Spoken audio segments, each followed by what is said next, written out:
देखो recording start हुआ है। Yes ma'am. Screen share. Yes ma'am.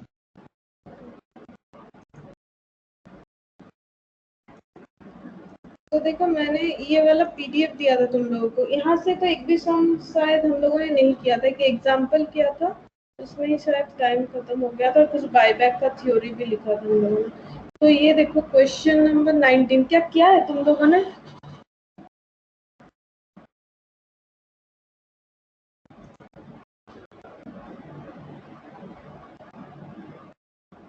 Good evening रोशनी।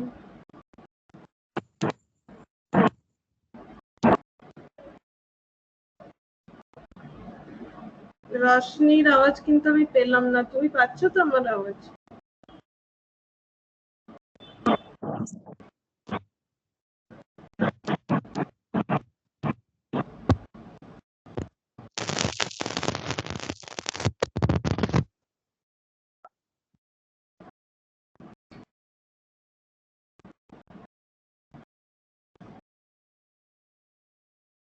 क्या है तुम लोगों ने डिंकी होमवर्क किया है?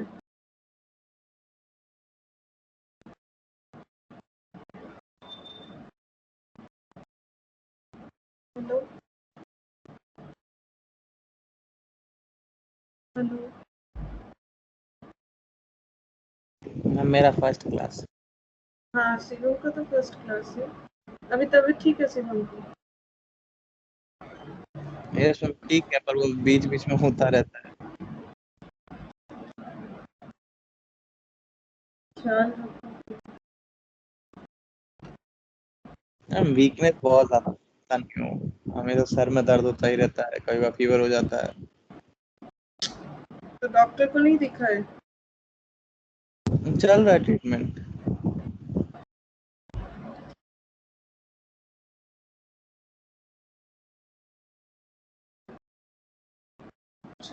थोड़ा बहुत याद है ना, एक बार किए थे हम लोग, थोड़ा बहुत याद है?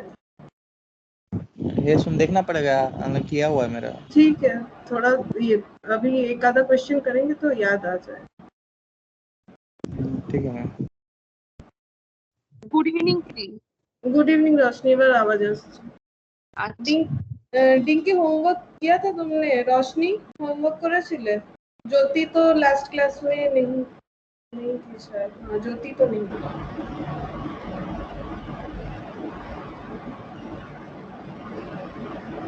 डिंकी होमवर्क किया है? डिंकी का आवाज नहीं आ रहा। डिंकी का आवाज नहीं आ रहा। अच्छा ठीक है कोई बात नहीं, हम लोग कर लेते हैं स्टार्टिंग से, ज़्यादा टाइम नहीं लगेगा, फिर स्वेट इक्विटी शेयर करेंगे। ठीक है चलो। डिंकी को मेरा आवाज आ रहा है ना? क्योंकि डिंकी का आवाज मुझे बिल्कुल नहीं आ रहा है, क्योंकि मुझे समझ में आ रहा है डिंकी मुझे आंसर कर रहे हो, लेकिन आवाज नहीं आ रहा है।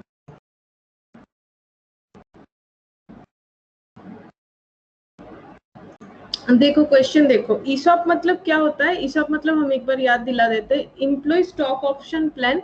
मतलब देखो ईसॉप और स्वेट इक्विटी ये दोनों एक ही कैटेगरी में आता है, ठीक है? क्योंकि देखो नॉर्मली शेयर जो है वो डिस्काउंट रेट में हम लोग इशू नहीं कर सकते, ठीक है? शेयर को डिस्काउंटेड रेट में इशू करना मना होता है, लेकिन दो एक्सेप्शन है, एक है ईसॉप यानी एम्प्लॉय स्टॉक ऑप्शन, और एक है स्वेट इक्विटी। नॉर्मली सेक्शन जो 53 है कंपनीज एक्ट 2013 सेक्शन 53 के जो उसमें बताया गया है कि नॉर्मली हम लोग क्या पढ़ते हैं, शेयर जो है वो पार में इशू होता है, प्रीमियम में इशू होता है और डिस्काउंट में, लेकिन 53 के हिसाब से डिस्काउंटेड शेयर इशू नहीं कर सकते, लेकिन एक्सेप्शन दो ही होता है, एक ईसॉप और एक स्वेट इक्विटी। और दोनों का जो है ना डिफरेंस थोड़ा सा ही एक है, ईसॉप और स्वेट इक्विटी में डिफरेंस जो है कि ईसॉप में एक टाइम पीरियड के लिए काम करना पड़ता है, तो हम स्वेट इक्विटी भी आज ही बताएंगे, ठीक है? तो पहले ईसॉप थोड़ा सा बता देते हैं जिन लोगों को पता नहीं है। ईसॉप में क्या होता है कि अच्छा एम्प्लॉय जो होता है उसे रखने के लिए कंपनी क्या करती है, कंपनी उसे कंडीशन बता देती है कि तुम अगर मेरे कंपनी में 3 इयर्स 4 इयर्स जो भी हो, एक टाइम पीरियड बता देती है, अगर उतना टाइम पीरियड के लिए तुम मेरे कंपनी में काम करोगे तो हम तुम्हें मेरे कंपनी का शेयर फ्री में या फिर कंसेशनल रेट में हम तुम्हें ऑफर करेंगे। लेकिन उसके लिए कंडीशन होता है, तुम्हें एक पर्टिकुलर टाइम पीरियड मेरे को सर्विस देना पड़ेगा, ठीक है। तो ये जो पर्टिकुलर टाइम पीरियड होता है उसे हम लोग बोलते हैं वेस्टिंग पीरियड, और जिस दिन ऐसा एग्रीमेंट होता है उसे हम लोग बोलते हैं ग्रांट डेट। और इसके अलावा जो प्राइस में अगर फ्री में है तो कॉस्ट जो है वो 0 हो जा रहा है एम्प्लॉय के लिए, लेकिन अगर कंसेशनल रेट है तो मान लो जितने प्राइस में एम्प्लॉय खरीद रहा है कंपनी से उसे हम लोग बोलते हैं एक्सरसाइज प्राइस, ठीक है। जिस प्राइस में कंपनी से एम्प्लॉय खरीदेगा उसे हम लोग बोलते हैं एक्सरसाइज प्राइस।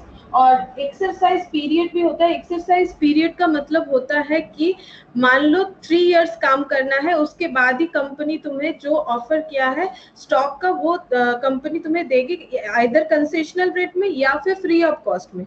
लेकिन ऐसा हो सकता है कि आफ्टर 3 इयर्स हमारे पास उतना पैसा अवेलेबल नहीं है कि हम कंपनी से वो शेयर को खरीद ले, तो फिर कंपनी उसके लिए एक एक्स्ट्रा टाइम पीरियड देती है। तो कंपनी जितना एक्स्ट्रा टाइम पीरियड देगी उसे हम लोग बोलते हैं एक्सरसाइज पीरियड, ठीक है।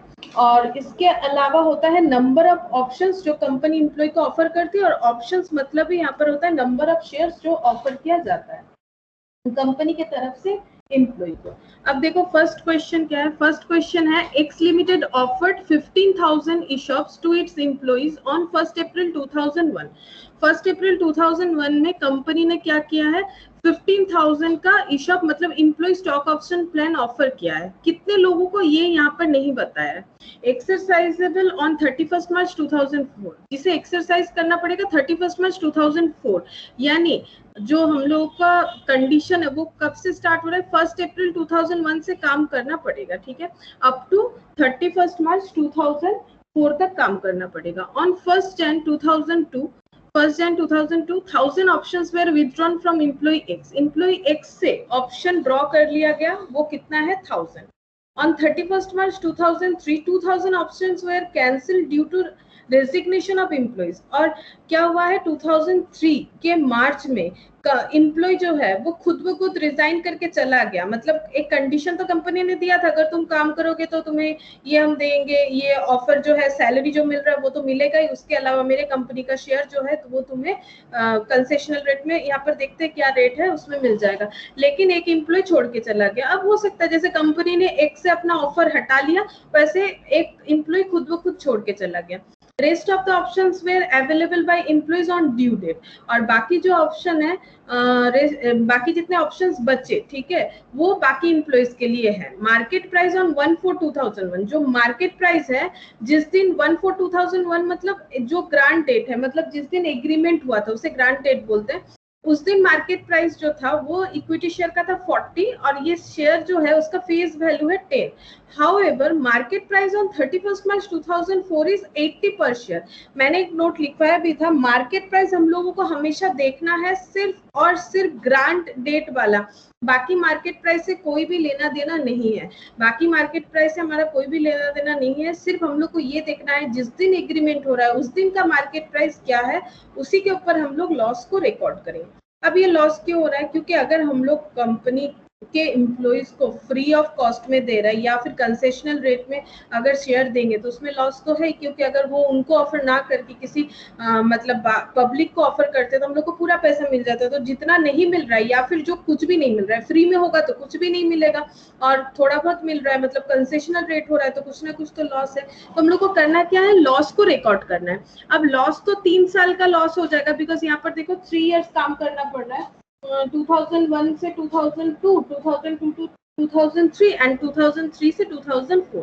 तो 3 इयर्स का जो लॉस है उसे हम लोग बुक करेंगे, लेकिन 3 इयर्स का लॉस तो हम लोग वन टाइम नहीं रिकॉर्ड कर सकते, उसे हम लोग को क्या करना है, मतलब 3 इयर्स में राइट ऑफ करना है पीएल में। तो वही हम लोग उसी का ट्रीटमेंट यहाँ पर करने वाले हैं इस शॉप में। तो जो बेसिक था मैंने एक बार बताने का कोशिश किया है फिर से। अब हम लोग क्वेश्चन को करते हैं। तो देखो क्वेश्चन ये है, 1 अप्रैल 2001, ठीक है, 15,000 यहाँ पर लिखते हैं 31 मार्च 2002, 31 मार्च 2003 और 31 मार्च 2004। ये देखो एक्स लिमिटेड ऑफर्ड 15,000 ई-शॉप्स, 15,000 और 1 अप्रैल 2001 को किया था, एक्सरसाइजेबल ऑन 31 मार्च 2004, ऑन 1 जन 2002 1000 ऑप्शंस वेयर विथड्रॉन। तो 1 जन 2002, तो ये 31 मार्च है। सपोज अगर यहाँ पर 1 जन है तो यहाँ पर 1000 जो है वो ऑप्शंस विथड्रॉन कर लिया गया है एम्प्लॉय एक्स से, ठीक है। उसके बाद एक एम्प्लॉय ने खुद ने रिजाइन कर दिया, एक एम्प्लॉय जो है वो खुद रिजाइन कर दिया, ये देखो उसका कितना सारा है 2000 ऑप्शंस, वो कैंसिल हो रहा है 31 मार्च 2003 में। तो ये देखो 31 मार्च 2003 यहाँ पर 2000 ऑप्शंस जो है वो कैंसिल हो रहा है। तो यहाँ पर कितना बच रहा है वो हम लोग को देखना है।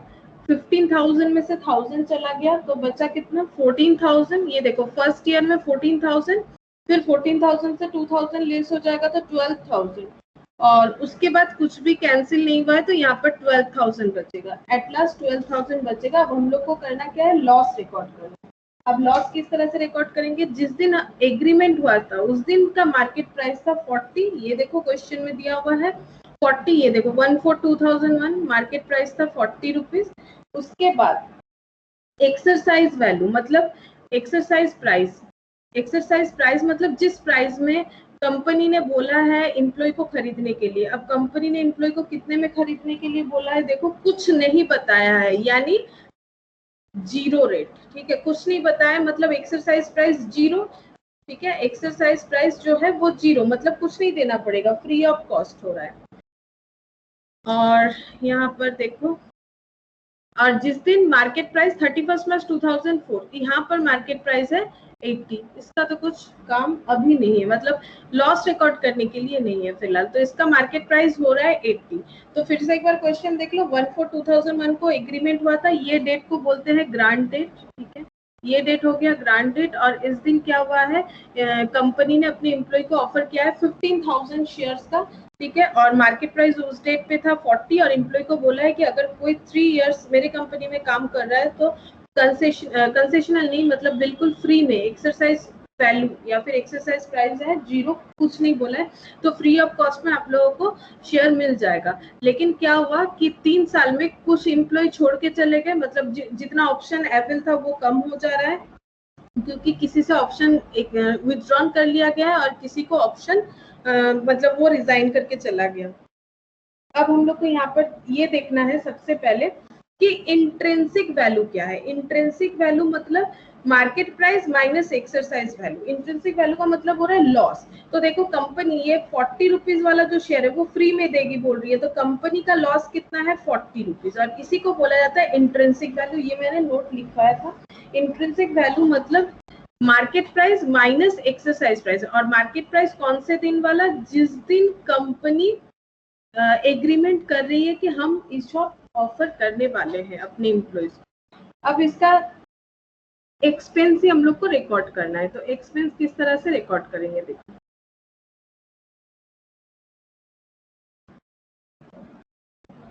कैलकुलेशन ऑफ एक्सपेंस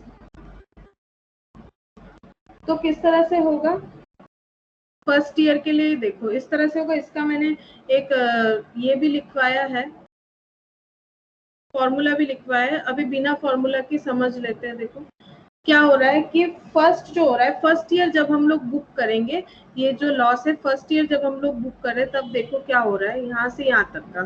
तो एक्चुअली बुक कब होगा, eight the end of the year में हमेशा पीएल बनता है, तो यहाँ पर रिकॉर्ड होगा। तो यहाँ पर कितने एम्प्लॉय बच रहे हैं, यहाँ पर बच रहे हैं 14,000, बिकॉज 15,000 माइनस 1,000 हो रहा है, तो 14,000 एम्प्लॉय बच रहे हैं।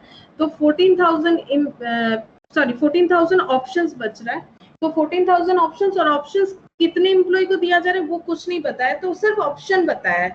14,000 टोटल ऑप्शंस हो रहा है, ठीक है। और कभी कभी ऐसे भी दिया हुआ रहता है कि पर एम्प्लॉय को 200 करके ऑप्शंस है, तो फिर वहाँ एम्प्लॉय नंबर भी दिया हुआ रहता है। यहाँ पर एम्प्लॉय नंबर नहीं है, सिर्फ ऑप्शंस यानी शेयर्स का बात बताया गया है।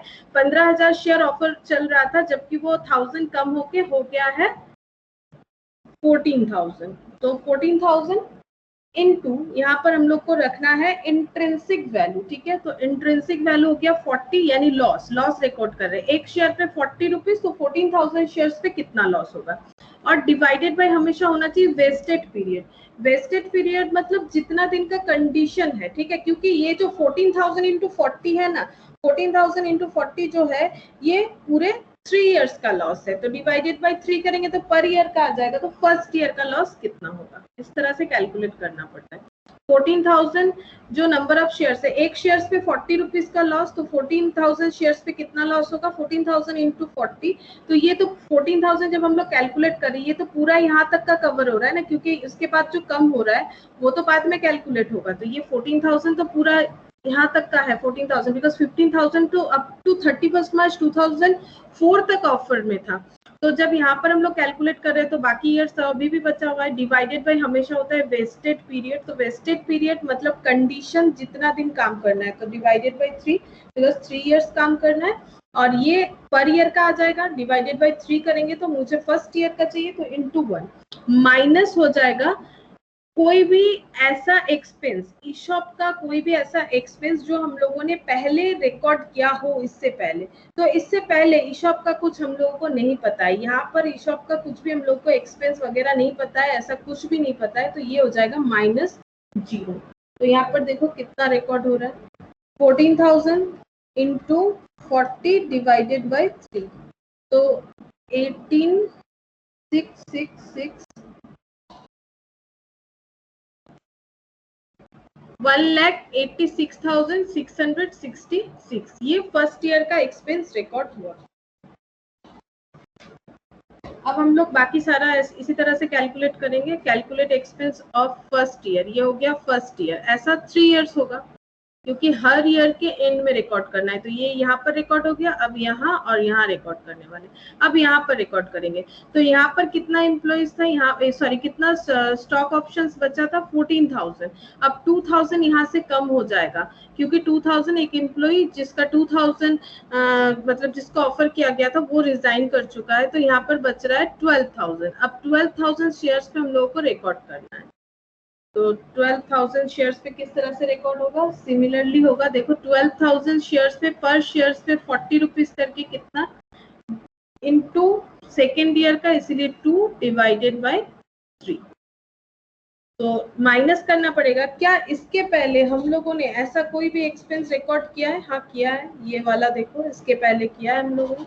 ये यहाँ से देखोगे तो पता चलेगा, इसके यहाँ पर हम लोग रिकॉर्ड करें तो इसके पहले यहाँ पर रिकॉर्ड हुआ है, तो इसीलिए माइनस हो जाएगा 1,86,666।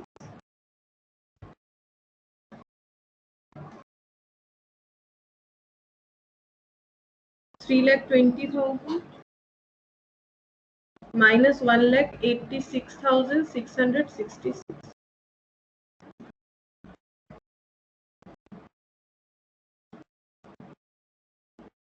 1,33,334। ये सेकेंड ईयर का लॉस एक्सपेंस जो है वो रिकॉर्ड होगा। फिर लास्ट ईयर, क्योंकि अब ये लास्ट ईयर मतलब 2003-2004, ठीक है। तो 2003-2004 में कितना बच रहा है देखो, चेक करो। तो यहाँ पर देखो कितना बच रहा है, 12,000, क्योंकि यहाँ से 2,000 लैप्स हो गया तो बचा कितना, 12,000 बचेगा। तो 12,000 के लिए हम लोग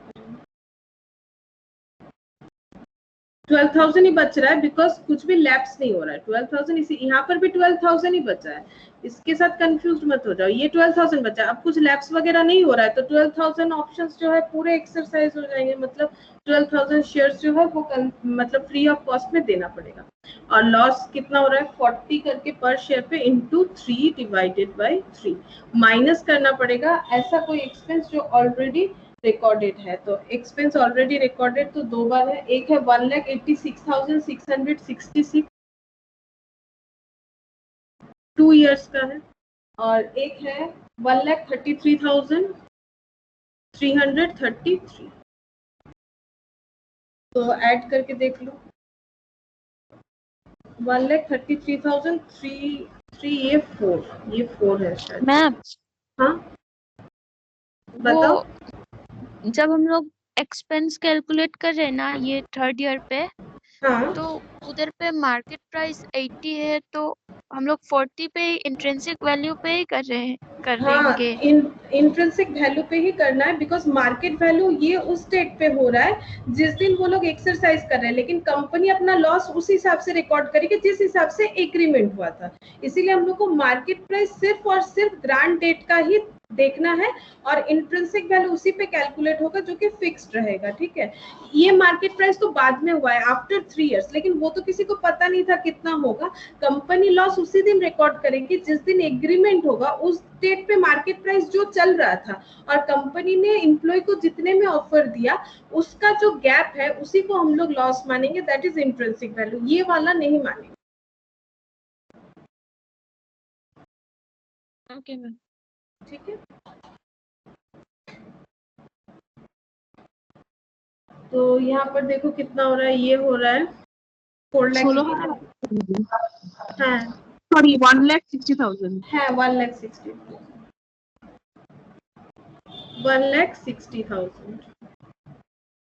तो ये देखो 3rd ईयर का हो गया 1,60,000। अब हम लोग को क्या करना है, अब हम लोग को एंट्री पास करवाना है। तो एंट्री देखो किस तरह से होगा, एंट्री बहुत ही इजी है। हम लोग को पहले क्या करना है, 3 इयर्स का एंट्री इस तरह से होगा। 31 मार्च 2002 फर्स्ट एंट्री। देखो ग्रांट डेट पे एग्रीमेंट हो रहा है और उस दिन कोई भी ट्रांजैक्शन नहीं होता, इसीलिए ये 1/4/2001 में कोई भी एंट्री नहीं होगा। यहाँ पर एंट्री होगा, यहाँ पर होगा और यहाँ पर होगा। तो यहाँ पर पहले हम लोग लॉस को रिकॉर्ड करेंगे, फिर उसे पीएल में ट्रांसफर करेंगे। तो फर्स्ट हम लोग लॉस को रिकॉर्ड करेंगे। लॉस हो जाएगा, देखो एम्प्लॉय कंपेंसेशन एक्सपेंस लिख सकते हैं, अकाउंट, या फिर सिर्फ कंपेंसेशन लिख सकते हैं, debit 1,86,666 to ESOP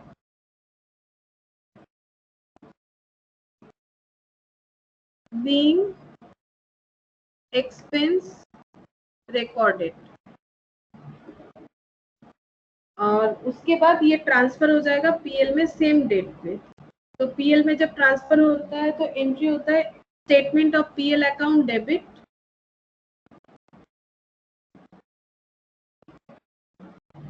to employee compensation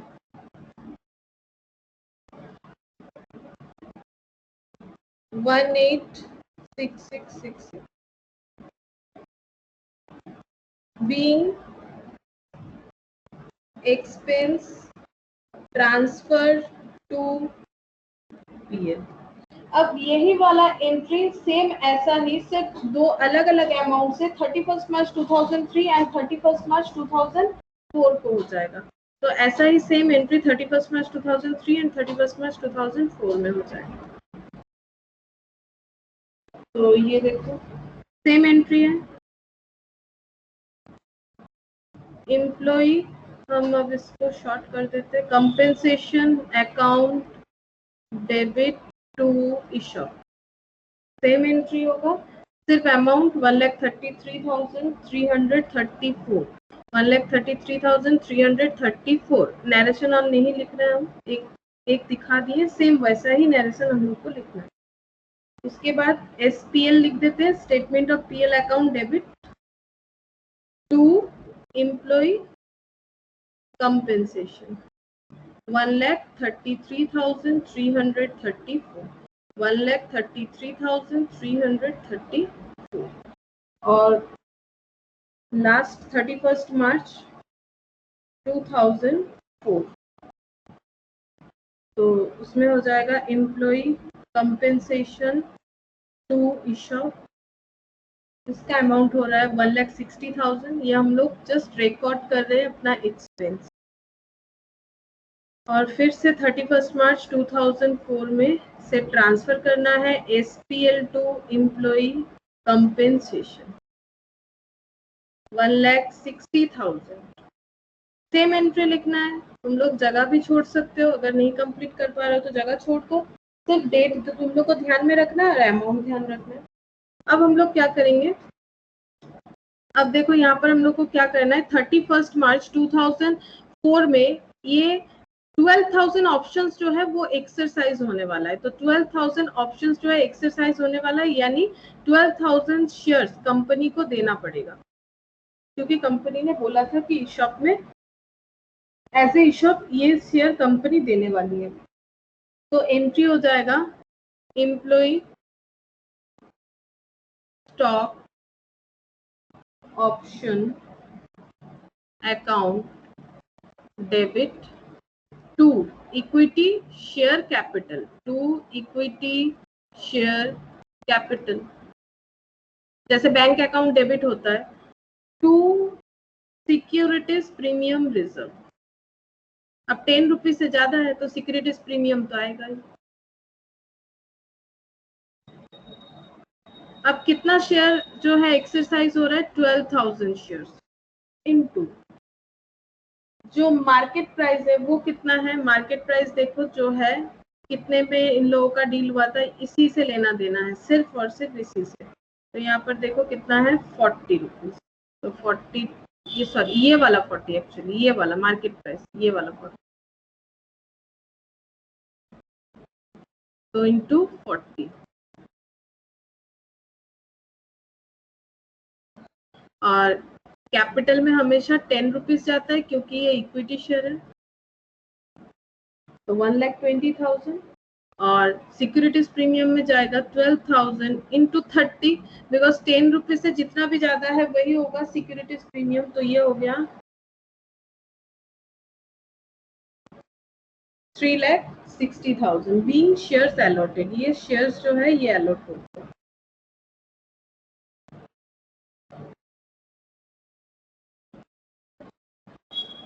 last जो हुआ शेयर हम लोगों ने दे दिया है एम्प्लॉइज को। और नॉर्मली शेयर का एंट्री क्या होता है, bank account debit to equity share capital होता है, लेकिन यहाँ पर क्या हो रहा है, यहाँ पर हम लोग क्या कर रहे हैं, बैंक अकाउंट यहाँ पर एंट्री नहीं होगा, इसीलिए क्योंकि लास्ट दिन मैंने जो सम्स करवाया था उसमें बैंक अकाउंट डेबिट किया था। अब यहाँ पर अगर फ्री में दे रहे हैं तो बैंक अकाउंट तो डेबिट हो नहीं रहा है। अगर फ्री में नहीं दे के कुछ अमाउंट में हम लोग देते तो bank account debit to employee stock option होता, फिर employee stock option to equity share capital to securities premium होता, जो कि यहाँ पर पॉसिबल नहीं है, बिकॉज यहाँ पर हम लोग को कुछ भी पैसा नहीं मिल रहा है। इसीलिए डायरेक्टली हम लोगों ने क्या किया है, शेयर का जो है वो employee stock option account debit to equity share capital to securities premium कर दिया, डायरेक्ट अलॉट कर दिया।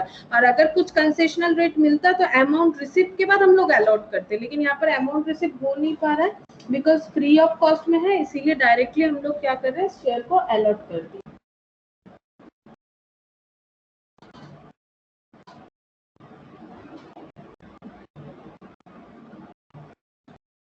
अच्छा नेक्स्ट देखो,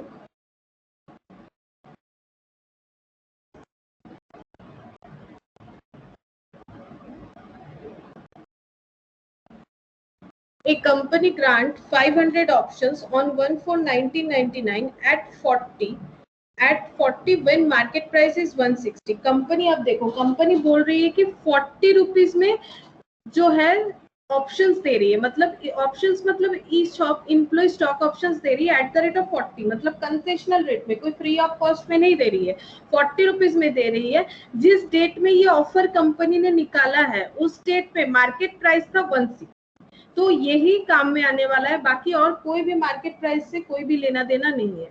द वेस्टिंग पीरियड, वेस्टिंग मतलब कितना दिन काम करने से ये जो ऑफर है उन लोगों को मिलेगा कि जो शेयर का प्राइस अभी 160 है वो 40 में उन लोगों को मिलेगा, दैट इज 2.5 years। 2.5 years अगर कोई भी काम कर रहा है इस कंपनी में, मतलब जिन लोगों को ऑफर दिया गया है, जिन एम्प्लॉय को, उन लोगों को 40 का शेयर 160 का शेयर 40 रुपीज में खरीदना पड़ेगा, ठीक है। तो बहुत ही कंसेशनल रेट में मिल जाएगा। The maximum exercise period is 1 year। अब एक्सरसाइज पीरियड का मतलब ये 2.5 years के बाद भी कंपनी 1 साल दे रही है कि 1 year तक आप लोग पैसा जमा कर सकते हो। तो 2.5 years काम करना पड़ेगा, उसके बाद पेमेंट के लिए कंपनी 1 year एक्स्ट्रा दे रही है, दैट इज एक्सरसाइज पीरियड।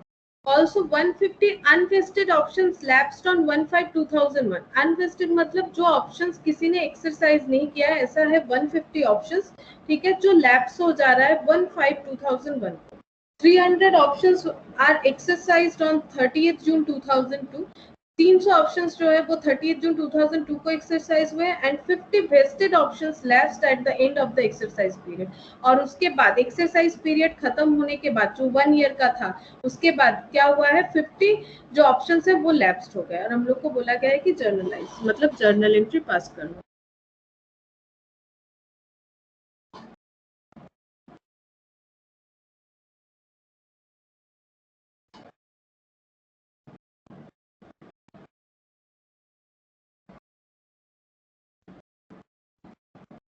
तो पहले हम लोग देखो क्वेश्चन को ड्रॉ करते हैं। 500 ऑप्शंस 1/4/1999 1/4/1999 500 ऑप्शंस मतलब 500 शेयर्स और मार्केट प्राइस जो है वो चल रहा है 160 और एक्सरसाइज प्राइस जो है वो बताया गया है 40, यानी इंट्रिंसिक वैल्यू। यानी अगर कंपनी की तरफ से देखो तो कंपनी के लिए ये लॉस है, बिकॉज कंपनी को 160 वाला शेयर 40 में देना पड़ रहा है, लेकिन एम्प्लॉय के लिए ये प्रॉफिट है, इसे बोला जाता है इंट्रिंसिक वैल्यू। नेक्स्ट यहाँ पर देखो क्या है, vesting period is 2.5 years, the maximum exercise period is 1 year, तो वेस्टिंग पीरियड है 2.5 years। तो पहले 2 years यहाँ पर करते हैं, तो ये 2000 करना पड़ेगा, 31 मार्च 2000 ये 1 year हो गया, फिर 31 मार्च 2001 ये 2nd year हो गया, और उसके बाद आधा हाफ ईयर यानी आधा।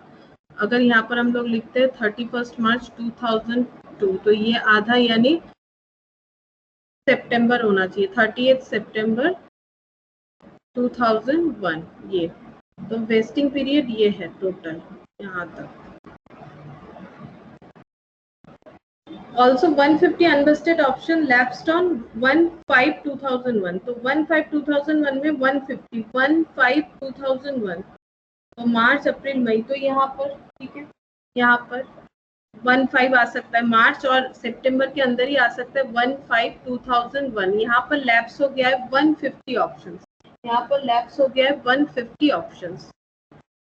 उसके बाद देखो 300 ऑप्शंस आर एक्सरसाइज्ड ऑन 30 जून 2002, तो 30 जून 2002 कहाँ पर आएगा, 30 जून 2002 मार्च के बाद ही आएगा, तो 30 जून 2002 में 300 ऑप्शंस एक्सरसाइज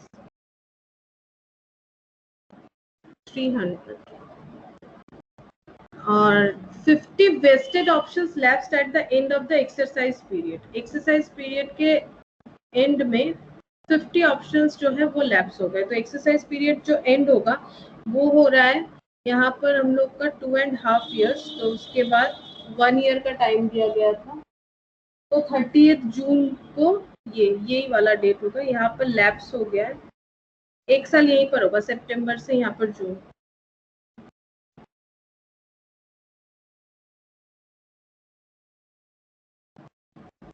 तो यहाँ पर लैप्स हो रहा है 50 ऑप्शंस जो है वो लैप्स हो रहा है।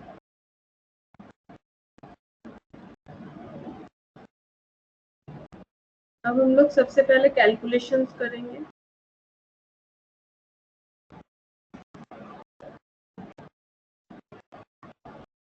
कितना एक्सपेंस है,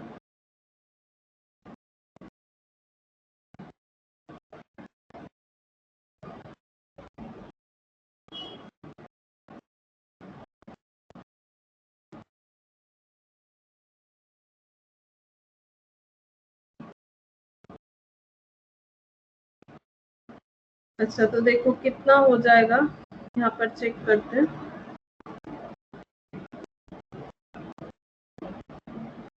ईयर जो है वो 99 से 2000, फर्स्ट ईयर मतलब 99 से 2000, तो 500 ऑप्शंस है, तो 500 ऑप्शंस और एक एक ऑप्शंस में हमारा लॉस जो है, देखो एक एक ऑप्शंस में हमारा लॉस है 120, एक शेयर पे 120 का लॉस है, तो 500 शेयर्स पे कितने का लॉस होगा और कितना दिन परफॉर्म करना है, divided by vesting period that is 2.5 years into first year का मुझे चाहिए 1, और ऐसा हम लोगों ने पहले नहीं रिकॉर्ड किया है तो -0।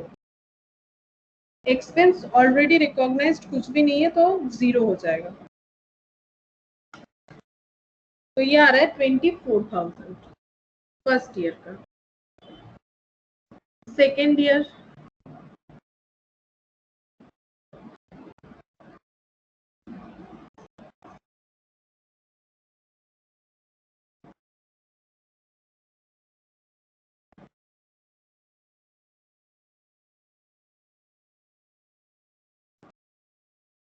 तुम लोग कैलकुलेट करो सेकेंड ईयर का।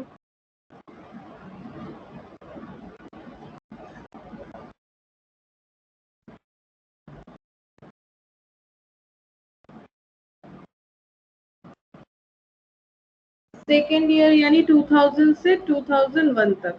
अब देखो यहाँ पर भी कोई लैप्स नहीं था। अगर तुम लोग एक बार ये देखोगे तो यहाँ पता चलेगा कोई भी लैप्स नहीं है, यानी 500 ऑप्शन ही होगा। तो 500 और एक एक ऑप्शन पे लॉस है 120 इंटू 2/2.5 सेकेंड ईयर का, माइनस हो जाएगा 24,000 एक्सपेंसेस ऑलरेडी रिकॉग्नाइज्ड। तो कितना हो रहा है 500 इंटू 24,000। 24,000। तो 24,000 आ गया। और लास्ट जो है वो 0.5 का होगा। तो ये 2001 से 2002 तो नहीं लिख सकते, मतलब 0.5 ईयर्स जो है उसको देखो कितना होगा। ये कब से स्टार्ट हो रहा है? ये स्टार्ट हो रहा है 31 मार्च 2000। एक बार चेक कर लेते हैं यहाँ पर 31 मार्च 2001। तो 30 सितंबर, मार्च, अप्रैल, मई, जून, जुलाई, अगस्त, हाँ 30 सितंबर।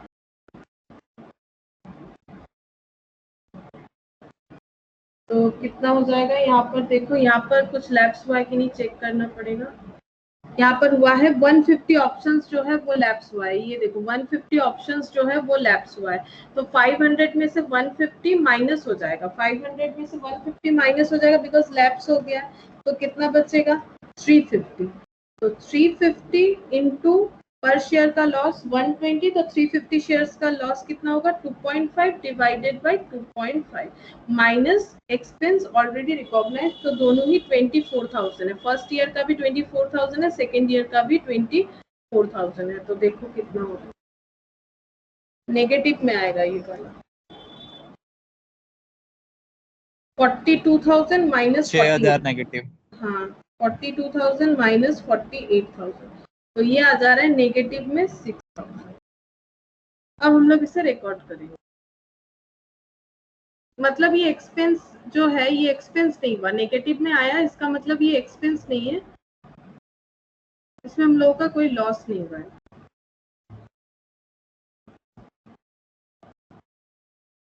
अब एंट्री देखो, एम्प्लॉय फर्स्ट ईयर का यानी 31 मार्च 2000 का, एम्प्लॉय कंपेंसेशन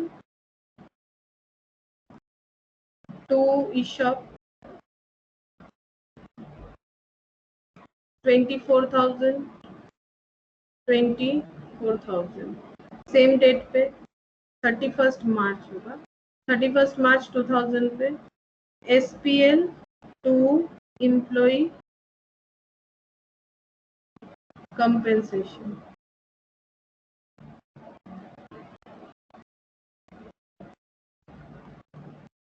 24,000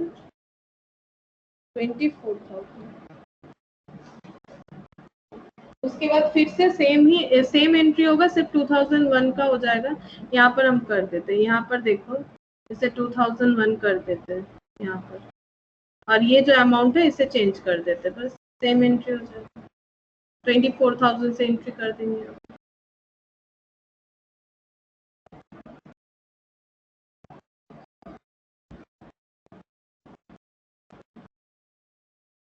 2001 2001 तो ये हो जाएगा 24,000 और ये भी हो गया 24,000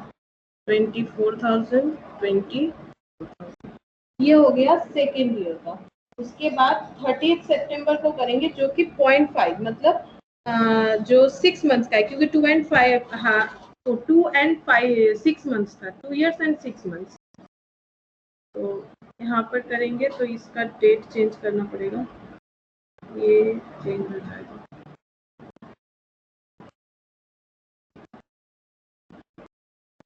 और ये 30 हो जाएगा, तो ये पूरा ही चेंज करना पड़ेगा क्योंकि सितंबर 30 का हो रहा है और ये अमाउंट चेंज हो जाएगा।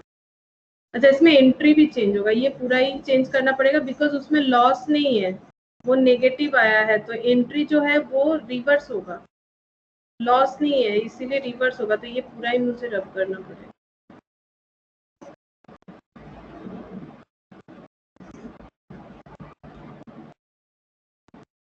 तो देखो एंट्री का डेट जो है वो 30 सितंबर होगा, 30 सितंबर 2000, देख लेते हैं 1 होगा, 30 सितंबर 2001 होगा, 30 सितंबर 2001।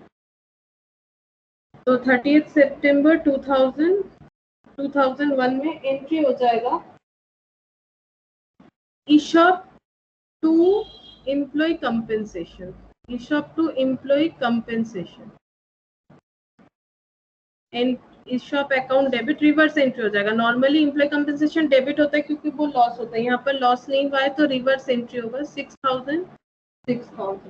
फिर 31 मार्च, क्योंकि ईयर एंड में ही तो क्या होना चाहिए, रिकॉर्ड होना चाहिए लॉस, ठीक है, तो ईयर एंड कब हो रहा है 31 मार्च 2002 को, तो एंट्री हो जाएगा एम्प्लॉय कंपेंसेशन टू SPL, मतलब statement of profit and loss account. अच्छा, अब हम लोग क्या करेंगे, यहाँ पर एंट्री जो होगा, यहाँ पर हम लोग को पैसा मिलेगा, ठीक है, यहाँ पर हम लोग को पैसा मिलेगा क्योंकि यहाँ पर कंसेशनल रेट का ऑफर है, फ्री ऑफ कॉस्ट का ऑफर नहीं है। और कंसेशनल रेट कितना है बताओ? 160। कंसेशनल रेट 160 है। कंसेशनल रेट मतलब कंपनी ने जितने में ऑफर किया है 40। 160 तो उस दिन का मार्केट प्राइस था, 160 उस दिन का मार्केट प्राइस था जिस दिन कंपनी ने ये ऑफर निकाला था। 40 जो है वो कंसेशनल रेट है। ये देखो, कंपनी ग्रांट्स 500 ऑप्शन एट 40 में देने वाला है व्हेन मार्केट प्राइस इज 160, इसीलिए क्या हो जाएगा, ये यहाँ पर लिखा हुआ है कंसेशनल रेट जो है फ्री ऑफ कॉस्ट हो सकता है। ये देखो market price 160, exercise price free of cost भी होता है, कंसेशनल रेट भी होता है। तो अभी हम लोग को पैसा मिलेगा जो लास्ट वाले क्वेश्चन में नहीं था, और जो है एक्सरसाइज का डेट जो आ रहा है वो कौन सा आ रहा है, देखो वो आ रहा है 30 जून। Bank account debit to ESOP, और कितना सारा ऑप्शन जो है एक्सरसाइज किया जा रहा है, चेक कर लो। यहाँ पर तो 150 माइनस हो गया था, 500 से 150 माइनस हो गया था, तो बचा हुआ है 50 नहीं, 350 में से ये देखो जिस दिन एक्सरसाइज करना है उस दिन 50 लैप्स हुआ है। ये देखो कितना ऑप्शन एक्सरसाइज हुआ है, 300 ना, इसीलिए ये देखो। हाँ, क्योंकि 500 ऑप्शंस लेके हम लोग चल रहे थे। फर्स्ट ईयर कुछ भी नहीं कैंसिल हुआ, सेकेंड ईयर कुछ नहीं कैंसिल हुआ, जो आधा ईयर था उसमें 150 कैंसिल हुआ, तो बचा था 350, और 350 में से 50 लैप्स हो गया, तो बचा कितना 300, जो कि क्वेश्चन में हम लोग को बता के रखा है। 300 ऑप्शंस आर एक्सरसाइज, और 300 में पूरा ही 300 ऑप्शंस जो है वो एक्सरसाइज किया गया है, लेकिन वो वेस्टिंग पीरियड के बाद है, ये एक्सरसाइज पीरियड में हुआ है। एक्सरसाइज पीरियड में हम लोगों को लगा था 350 एक्सरसाइज होगा, लेकिन 50 लैप्स हुआ और 300 एक्सरसाइज हुआ है। तो देखो क्या होगा, 300 एक्सरसाइज हुआ है, तो फिर यहाँ पर लिखेंगे बैंक अकाउंट डेबिट, यहाँ पर हो जाएगा कितना मिल रहा है, 300 ऑप्शंस जो है एक्सरसाइज हो रहा है, 40 रुपीज का एग्रीमेंट हुआ था, तो 12,000 ये मिल रहा है। पिछले बार कुछ भी पैसा नहीं मिला था क्योंकि फ्री ऑफ कॉस्ट में था, इस बार इतना पैसा मिला। इसका नरेशन लिखा देते हैं, बीइंग अमाउंट रिसीव्ड।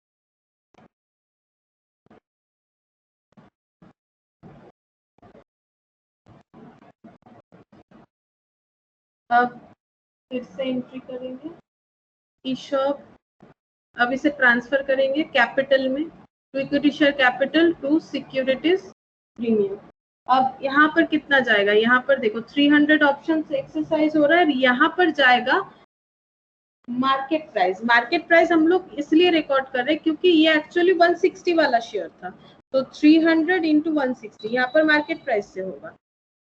48,000, तो इक्विटी शेयर कैपिटल में जाएगा 10,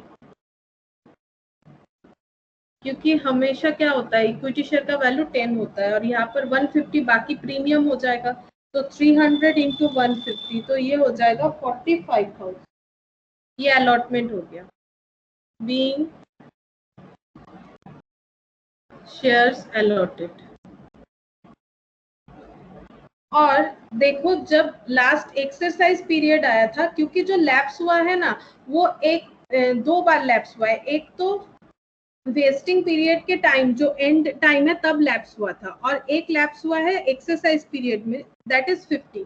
तो वेस्टिंग पीरियड में जब लैप्स हो जाता है तो हम लोग उसे काउंट कम कर देते हैं, क्योंकि देखो यहाँ पर कैसे काउंट कम किया, पहले 500 क्योंकि कुछ भी लैप्स नहीं था, फिर देखो नेक्स्ट ईयर में 500, फिर नेक्स्ट हम लोग कर दिए 350 बिकॉज 150 लैप्स हो गया था, तो यहाँ पर रिकॉर्ड जो हो रहा है वो 350 पे हो रहा है, लेकिन 350 तक हम लोगों ने रिकॉर्ड कर दिया और एक्सरसाइज होने वाला था 350, लेकिन एक्सरसाइज जो है वो एक्सरसाइज 350 के जगह 300 हुआ है, क्योंकि 50 जो है वो लैप्स हो गया, क्योंकि 50 शेयर्स किसी ने भी एक्सरसाइज नहीं किया, तो कंपनी के लिए ये हो जाता है प्रॉफिट। क्यों? क्योंकि कंपनी को इसे ना तो कंसेशनल रेट जो यहाँ पर लगाया गया है 40 रुपीज उसमें देना पड़ा, ना तो उसे फ्री में देना पड़ा, जबकि इसमें फ्री वाला कंसेप्ट था नहीं, इसमें ये बताया गया था अगर कोई लेगा तो उसे 40 रुपीज में मिल जाएगा। तो कंपनी को अगर ऐसा कोई है कि एक्सरसाइज पीरियड में अगर किसी ने एक्सरसाइज नहीं किया है तो उतना शेयर का कंपनी का क्या हो जाएगा, बेनिफिट, तो कंपनी इसे ट्रांसफर करेगी जनरल रिजर्व में। तो employee stock options debit to general reserve, और कितना लैप्स हुआ है 50, क्योंकि लास्ट तक 350 चल रहा था, 300 एक्सरसाइज हुआ, 50 किसी ने एक्सरसाइज नहीं किया। अब कंपनी को प्रॉफिट कितने का है, देखो तुम लोग यहाँ पर देखने से समझ जाओगे कितने का प्रॉफिट है। ये देखो कंपनी को प्रॉफिट है पूरा का पूरा 120 रुपीज का, क्योंकि 160 का अगर कंपनी 40 में दे रही है तो कंपनी का लॉस 120 का था, तो अगर कोई एक्सरसाइज नहीं करेगा तो बेनिफिट भी 120 का ही होगा। तो यहाँ पर हम लोग कितना दिखाएंगे बेनिफिट, लॉस भी 120 का है तो बेनिफिट भी कितने का होगा, 120 का होगा, तो यहाँ पर इंटू हो जाएगा 120, तो यहाँ पर एंट्री हो जाएगा 6,000, यहाँ पर हो गया 6,000। being amount transferred to general reserve, being transferred to general reserve। तो एक्सरसाइज मतलब जो वेस्टिंग पीरियड है वो खत्म होने के बाद अगर लैप्स होता है तो उसे जनरल रिजर्व में ट्रांसफर करना पड़ेगा, और ड्यूरिंग वेस्टिंग पीरियड होता है तो वो ऑलरेडी कम हो जाता है। देखो यहाँ पर प्रूफ है कि वो ऑलरेडी रिकॉर्ड जो होगा एक्सपेंस वो अपने हिसाब से कम होके ही रिकॉर्ड होता है, 350 में ही होता है, लेकिन लास्ट में जाके क्या हुआ 300 ऑप्शंस एक्सरसाइज हुआ और 50 लैप्स हो गया, तो 50 जो लैप्स हो गया उसका भी अकाउंटिंग ट्रीटमेंट करना चाहिए, तो 50 लैप्स हो गया तो फिर कंपनी का लॉस नहीं है, तो कंपनी का कितना प्रॉफिट हो रहा है फिर 120 पर शेयर पे, जो लॉस होने वाला था उतना ही प्रॉफिट।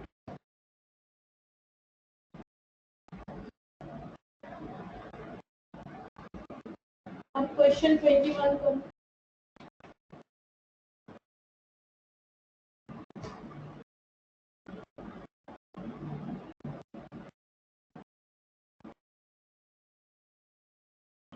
क्वेश्चन 21 भी देखो सेम ही है। Bharat limited grants 1000 employee stock option on 1/4/2006 at 40 when the market price is 160।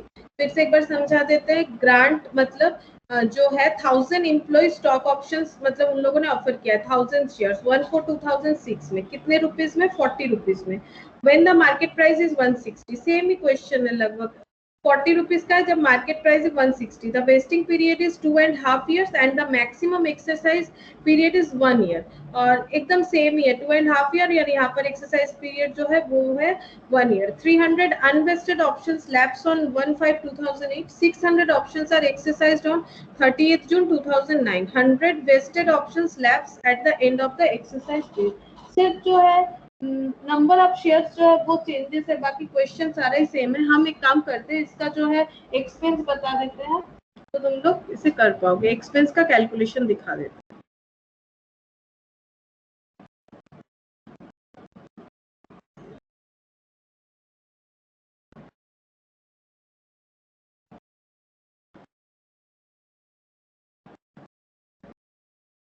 तो 1/4 2006 1000 ऑप्शंस,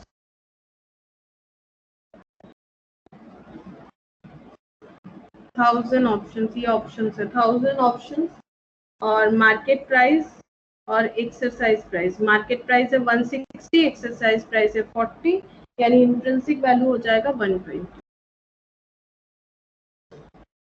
2007 2008 और उसके बाद 30 सितंबर आ जाएगा। 30 सितंबर ये 6 मंथ्स हो जाएगा। ये 1 ईयर, 2 ईयर और ये हाफ। तो यहाँ पर 1 for 2006 चेक करते, 1 for 2006 लिखा मैंने। 40 when market price 160, vesting period 2.5 years and the maximum exercise period is 1 year, और exercise period जो है वो 1 year है। 300 unvested options lapse on 1/5/2008, तो 1/5/2008 1/5 यहाँ पर लैप्स हुआ है, 1/5 में lapse 300। 600 option are exercised on 30th June 2009, 30th June 2009, 30th June 2009। ये तो सितंबर जो है ये 30th सितंबर 2008 ही होगा, बिकॉज ये मार्च है तो ये 2008 हो रहा है, और ये 30th June 2009। 600 options are exercised, 100 options lapse। 600 exercise हो रहा है, 100 लैप्स हो रहा है। 600 एक्सरसाइज और 100 लैप्स। बस अब हम लोग को क्या करना है, कैलकुलेशन करना है। अब यहाँ पर फर्स्ट ईयर वाला कैलकुलेशन देखो क्या हो जाएगा। ये सब तो सेम ही रहेगा, सिर्फ अमाउंट चेंज हो जाएगा और ईयर जो है वो चेंज हो जाएगा। तो सबसे पहले 2006 2007, ये देखो 2006 7, फिर 7 8, फिर हाफ। तो 6 7 में हो जाएगा, देखो 1000 ऑप्शंस था और इसमें भी इंट्रिंसिक वैल्यू 120 आया था इंटू 1 डिवाइडेड बाय 2.5। तो देख लो 1000 इंटू 120 इंटू 1 डिवाइडेड बाय 2.5। तो यहाँ पर आंसर आ रहा है 48,000। 48,000 आ गया। फिर नेक्स्ट हो जाएगा 7 8 और यहाँ पर हो जाएगा अमाउंट,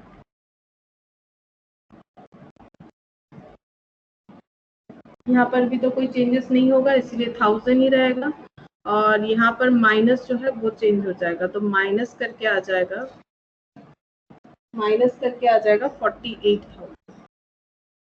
48,000। अब चेक कर लो कितना हो रहा है। 1000 into 120 into 2 divided by 2.5, 96,000 minus 48,000, यहाँ पर आ रहा है 48,000। तो ये आ रहा है 48,000। और ये 30 सितंबर वाला जो है यहाँ पर देखते हैं कितना लैप्स हो रहा है। ये चेंज होगा और ये चेंज हो जाएगा।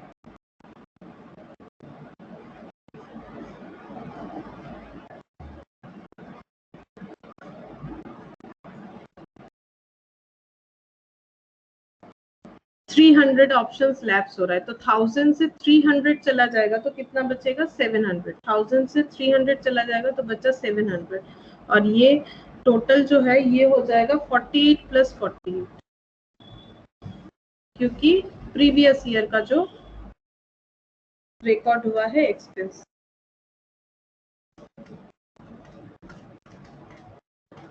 $84,000 माइनस 96,000, तो नेगेटिव 12,000 आ गया, negative 12,000।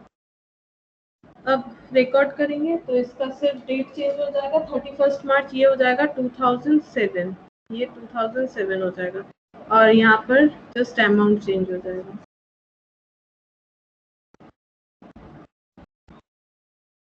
Same entry, amount change, amount हो जाएगा 48,000, 48,000, 48,000। मैम सब में अमाउंट डबल हो जाएगा। हाँ सबमिट हो गया। और ये यहाँ पर ये भी चेंज हो जाएगा 48 बस वो मेन एंट्री है, वो एक बार तुम लोग करके देख लो ठीक हो रहा है कि नहीं। बैंक अकाउंट डेबिट वाला, जनरल रिजर्व वाला, वो सब देख। ये तो हो ही जाएगा 2008 48 और 12,000 48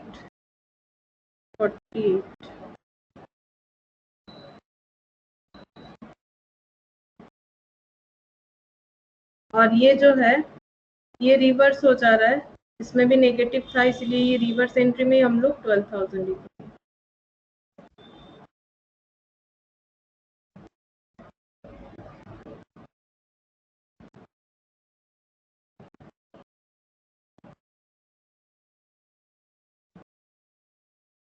ये 2008 हो जाएगा, ये हो जाएगा 2009 eight the end of the year. और बैंक अकाउंट डेबिट हो जाएगा, यहाँ पर कितना शेयर्स एक्सरसाइज हुआ है इनटू वो भी 40 रुपीज करके है, तो शेयर एक्सरसाइज कितना हुआ है देख लो। 600 तो 600 इंटू 40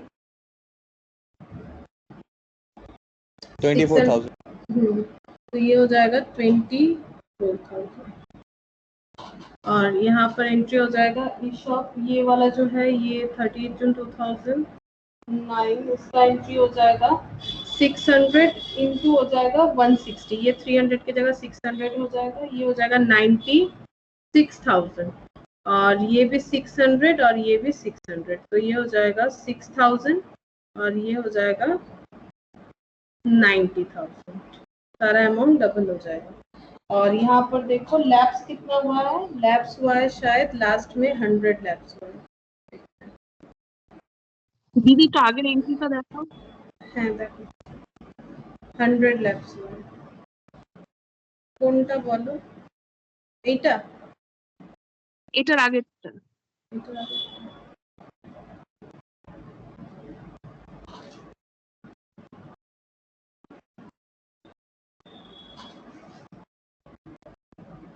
হ্যাঁ হয়ে গেছে। 100 लैप्स हुआ है तो 100 इंटू 120 12,000, तो ये एकदम सेम ही था, तो ये भी हो गया हम लोगों को, ये दोनों सेम ही था।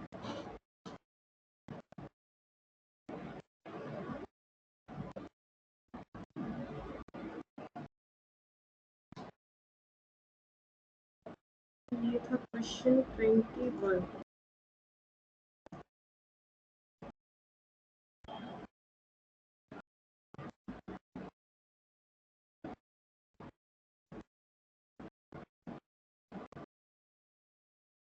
अब देखो क्वेश्चन 22, इसमें क्या दिया है देखो। A company has its share capital divided into shares of 10 each. On 1st April 2010, it granted 20,000 employees stock option at 40. तो देखो 40 का ऑफर क्या है, मतलब शेयर का प्राइस 40 प्राइस 40 रुपीज जो है वो पे करना पड़ेगा एम्प्लॉय को एक ऑप्शंस के लिए, एक ऑप्शन मतलब एक शेयर के लिए। तो 20,000 एम्प्लॉय स्टॉक ऑप्शन ऑफर किया गया है, तो कंपनी के पास कितना पैसा आएगा, कंसेशनल रेट वाला 20,000 इंटू 40, अगर सारा एक्सरसाइज होता है तो। When the market price was 180, ठीक है, ये सॉरी ये 130 है, ये 130 है, ठीक है। तो मार्केट प्राइस जब 130 है तब ये ऑफर किया गया है, तो ये कौन सा डेट है, ग्रांट डेट वाला मार्केट प्राइस, और इसी से हम लोगों को जो भी करना है इसी का कैलकुलेशन करना है, बाकी मार्केट प्राइस से कोई भी लेना देना नहीं है। The options were to be exercised between 1st January 2011 to 15th March 2011। तो ऑप्शंस अगर लेना है तो एक्सरसाइज पीरियड जो दिया गया है, मतलब पेमेंट कब करना है 1st Jan 2011 से 15th March 2011 के अंदर। The employees exercise their options for 18,000 shares only, मतलब 20,000 में 18,000 एक्सरसाइज जो है वो मतलब ऑप्शंस जो है एक्सरसाइज हुआ है, यानी 2,000 ऑप्शंस जो है वो लैप्स हो गया। The remaining options lapsed, तो remaining 2,000 हो रहा है। The company closes its books on 31st March every year, past journal entries with regard to employee stock option। तो देखो ये कैसे होगा।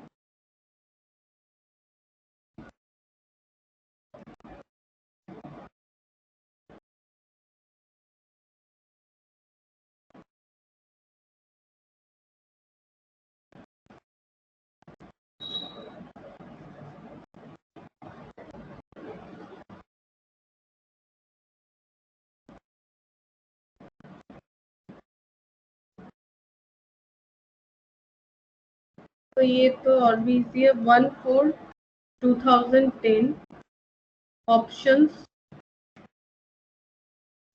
20,000 मतलब 20,000 शेयर्स का ऑफर हुआ था एट द रेट ऑफ 40, यानी एक्सरसाइज प्राइस है 40 और मार्केट प्राइस चल रहा था 130। ठीक है, ये देखो एक्सरसाइज प्राइस और मार्केट प्राइस। एक company has it shares capital 1 April 2010 में ऑफर हुआ था 20,000 40 when market price 130। The options were to be exercise between 1 Jan 2011 to 15 March. 1 Jan से 15 मार्च के अंदर ऑप्शन जो है वो एक्सरसाइज कर लेना है। 2011 है, तो ये 2011।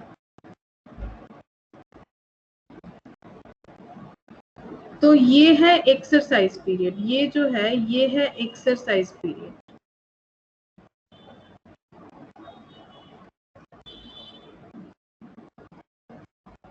ये है एक्सरसाइज पीरियड। उसके बाद बोल रहा है कि the employees exercised option 18,000 only, the remaining option lapse. 31 मार्च को बुक्स ऑफ अकाउंट्स क्लोज होता है, तो बुक्स ऑफ अकाउंट्स इसके बाद क्लोज होने वाला है 31 मार्च 2011 को, और यहाँ पर लैप्स हो गया है 2000 और हम लोग को एंट्री पास करने के लिए बोला गया। तो सबसे पहले हम लोग को रिकॉर्ड करना पड़ेगा एक्सपेंस। तो एक्सपेंस हम लोग यहाँ से यहाँ तक का रिकॉर्ड करेंगे। वेस्टिंग पीरियड का, वेस्टिंग पीरियड कितना दिन हो रहा है काउंट करो। अप्रैल, मई, जून, जुलाई, अगस्त, सितंबर, अक्टूबर, नवंबर, दिसंबर, 9 मंथ्स हो रहा है। ये 1 Jan है तो 9 मंथ्स हो रहा है, तो यहाँ तक हो रहा है 9 मंथ्स।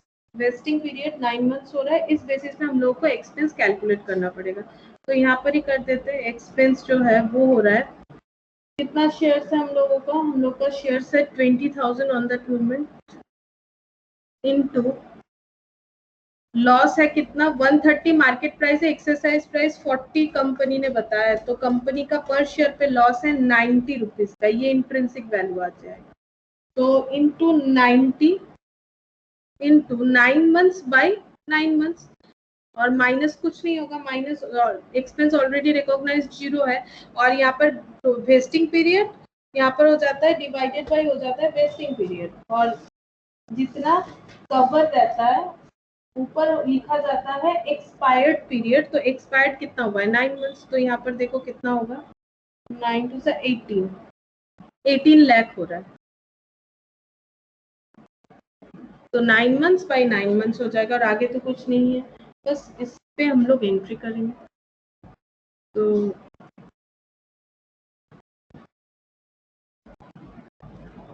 एंट्री पहले होगा 1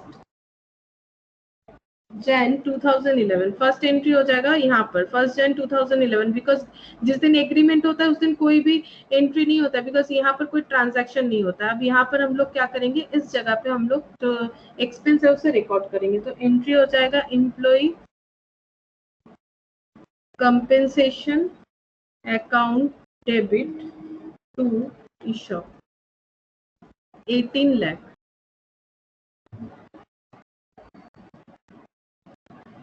अब जब ट्रांसफर हो जाएगा, अब ट्रांसफर तो 31 मार्च को ही होने वाला है, लेकिन इसके पहले यहाँ पर हम लोग को पेमेंट मिलेगा। 15 मार्च को 2000 लैप्स हो रहा है, तो फिर 18,000 एक्सरसाइज हो रहा है, उसका पेमेंट मिलेगा। और जो हम लोग अभी तक जो रिकॉर्ड कर रहे थे वो तो eight the end of the year हो रहा था, इसीलिए रिकॉर्ड कर रहे हैं। वैसे तो ईयर यहाँ पर एंड हो रहा है ना, तो लॉस तो eight the end of the year जब पीएल बनेगा तभी रिकॉर्ड होगा, और इस बीच जब एक्सरसाइज हो रहा है तब हम लोग को पेमेंट मिल रहा है, तो हम लोग पेमेंट का एंट्री करेंगे 15 मार्च को। तो एंट्री हो जाएगा बैंक टू ईशॉप। तो 18,000 शेयर्स एक्सरसाइज हो रहा है और 40 रुपीज करके पेमेंट होने वाला है, क्योंकि यही एक्सरसाइज पीरियड था। तो एंट्री होगा 7,20,000।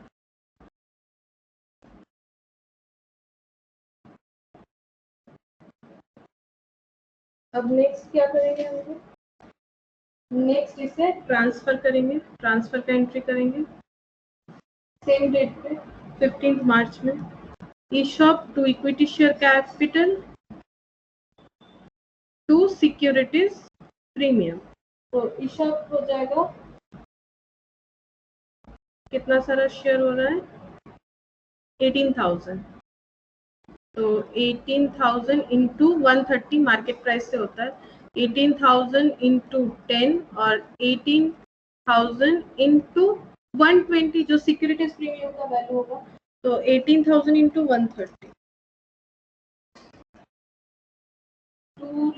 टू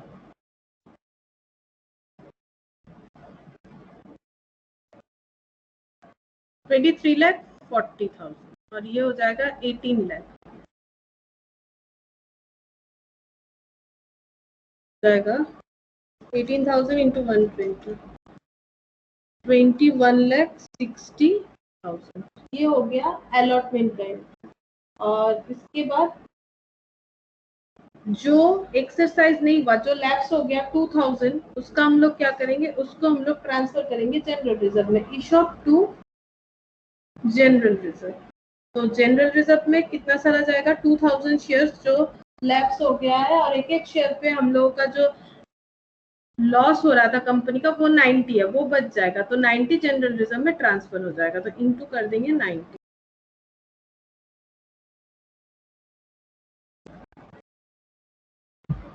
और 31 मार्च हम लोग क्या करेंगे, 31 मार्च हम लोग रिकॉर्ड करेंगे जो हम लोगों का एक्सपेंस है। तो यहाँ पर एंट्री हो जाएगा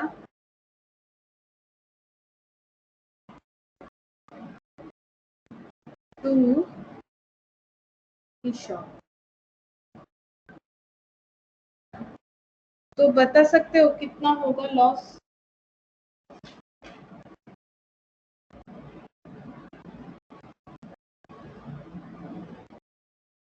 यहाँ पर थोड़ा सा चेंजेस है, बता सकते हो कितना होगा लॉस?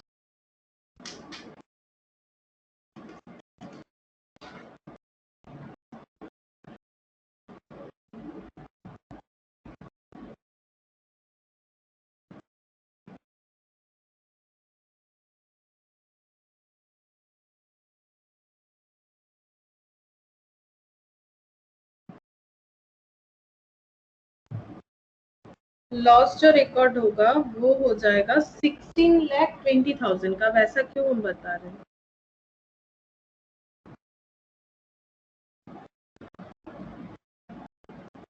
क्योंकि यहाँ पर क्या हुआ है ना, यहाँ पर लैप्स होने के बाद हम लोग लॉस रिकॉर्ड करें, यानी हम लोग को पता चल जा रहा है कि कितना ऑप्शन एक्सरसाइज नहीं हो रहा है। तो हम लोग पहले लॉस रिकॉर्ड किए थे, कितने का लॉस रिकॉर्ड किए थे हम लोग? 18 लाख का, क्योंकि हम लोग का एम्प्लॉय कंपनसेशन अकाउंट डेबिट हुआ था 18 लाख से, ठीक है। उसके बाद क्या हुआ देखो, 18 लाख का हम लोगों ने रिकॉर्ड किया, लेकिन हम लोग का जनरल रिजर्व में कितना चला गया, 1,80,000 का।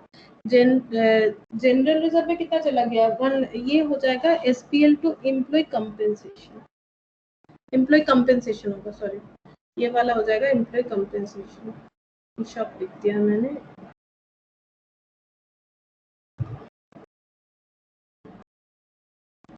तो देखो यहाँ पर एम्प्लॉय कंपनसेशन कितना डेबिट हुआ था, 18 लाख, ठीक है। एम्प्लॉय कंपनसेशन 18 लाख डेबिट हुआ था।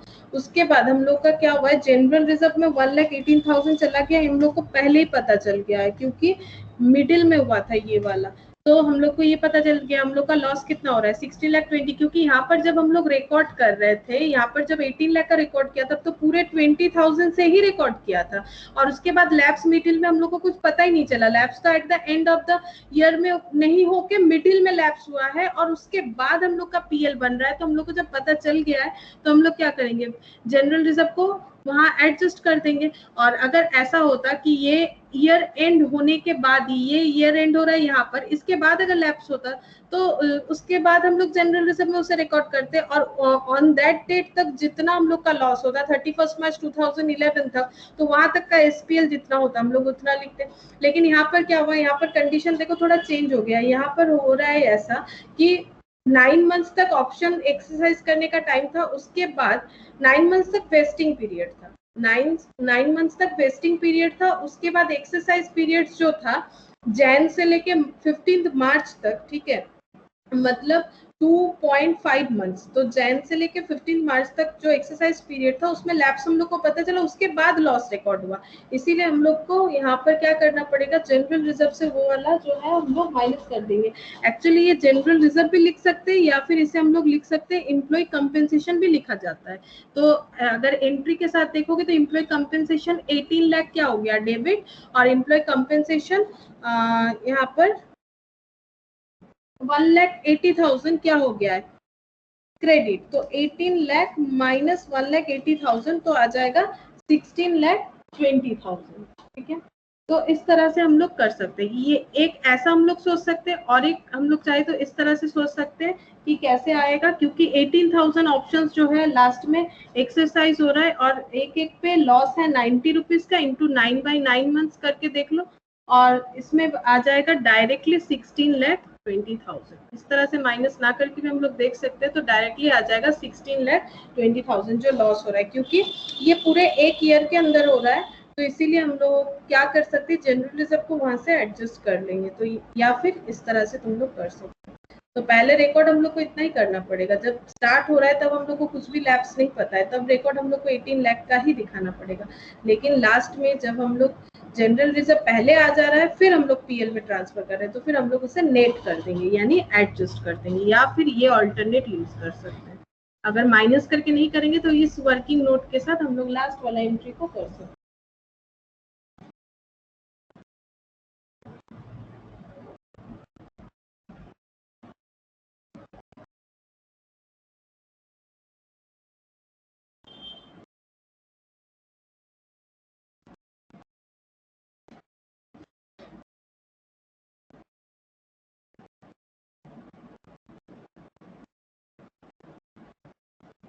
अब क्वेश्चन नंबर जो 23 है वो भी बिल्कुल सेम है। क्वेश्चन नंबर 22 एंड 23 कुछ अलग नहीं है, तुम लोग 23 को होमवर्क कर सकते हो। 23 पूरा सेम क्वेश्चन है, इसको हम नहीं करवा रहे। 23 होमवर्क रहेगा।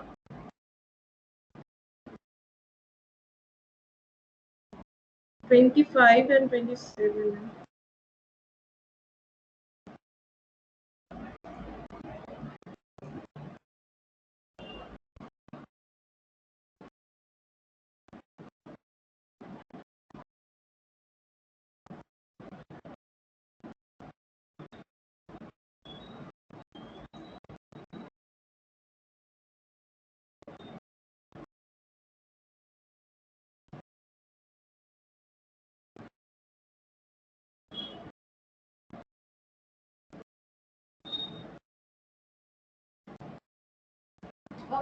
बाकी तो क्वेश्चन यानी 27 और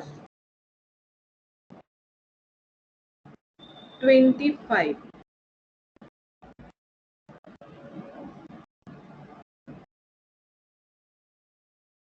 27 और 25 करने के लिए हम लोग को एक नोट्स लिखना पड़ेगा, उसके बाद ही हम लोग कर सकते हैं।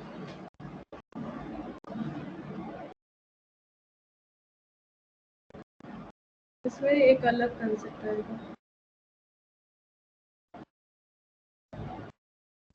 तो इसमें लिखो, इसका हेडिंग करो stock appreciation right.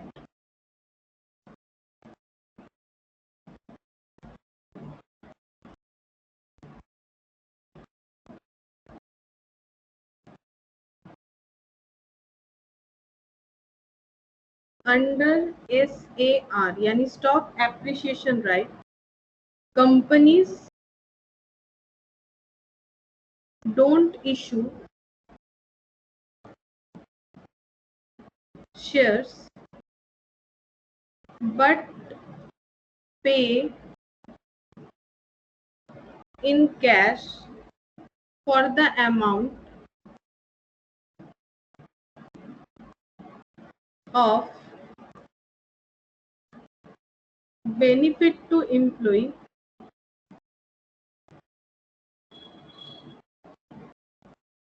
SAR is recorded as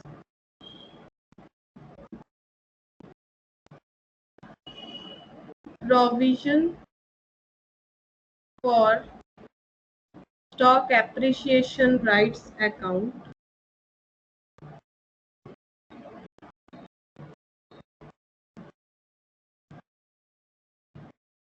just like ESOP account. अगर हम लोग ESOP का अकाउंट बनाते हैं तो ESOP account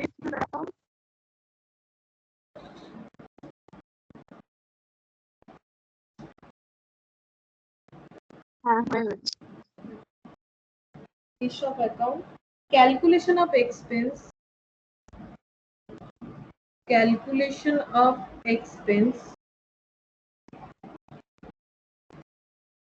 is also based on ESOP. Calculation इसका ESOP के तरह ही होने वाला है.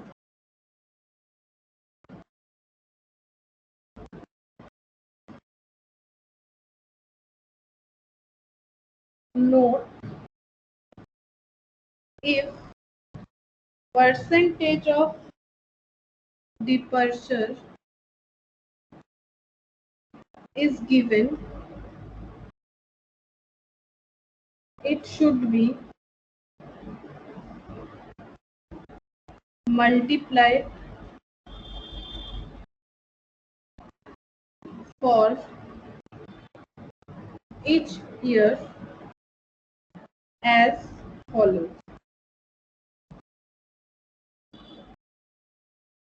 Original employees into 1 minus departure rate.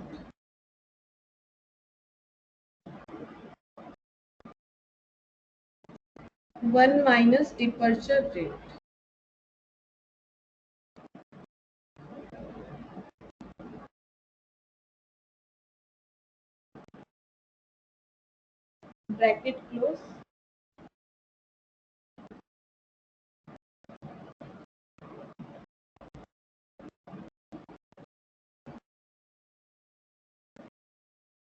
Where n is equal to vesting period.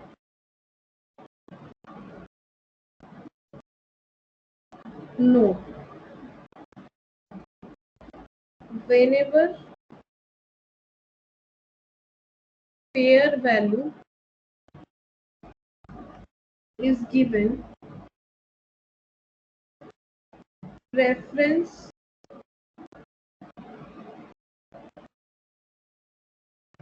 should be given to fair value. Next लिखो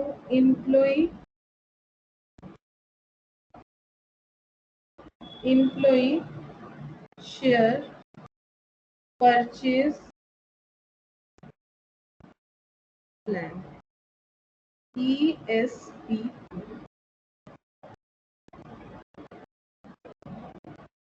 Whenever any employee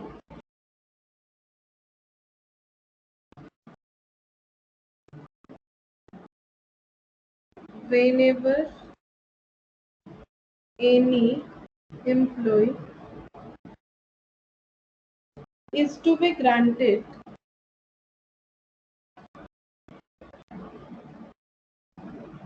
at concessional price,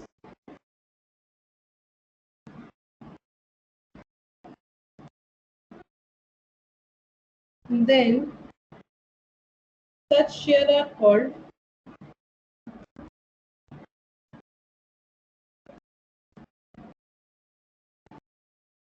ESPP, Employee Share Purchase Plan, or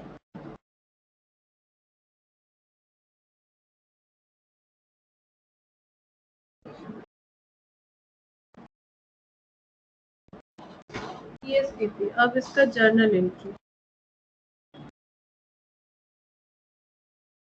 first bank account debit, employee compensation debit. यहाँ पर लिखना है amount receipt. कितना amount receipt हो रहा है उसके ऊपर एंट्री होगा. फिर होगा employee compensation debit, fair value minus exercise price, fair value minus exercise price. 2 equity share capital, 2 securities premium. 2 equity share capital, 2 securities premium being amount received on issue of shares. Being amount received on issue of shares.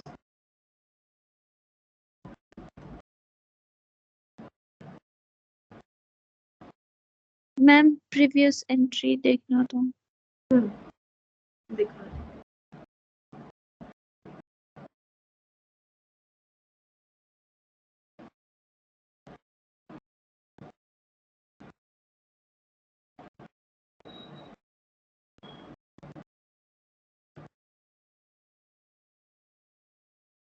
हो गया। being amount received on issue of shares। Next हो जाएगा SPL यानी statement of PL account debit to employee compensation। being amount written off या फिर transfer.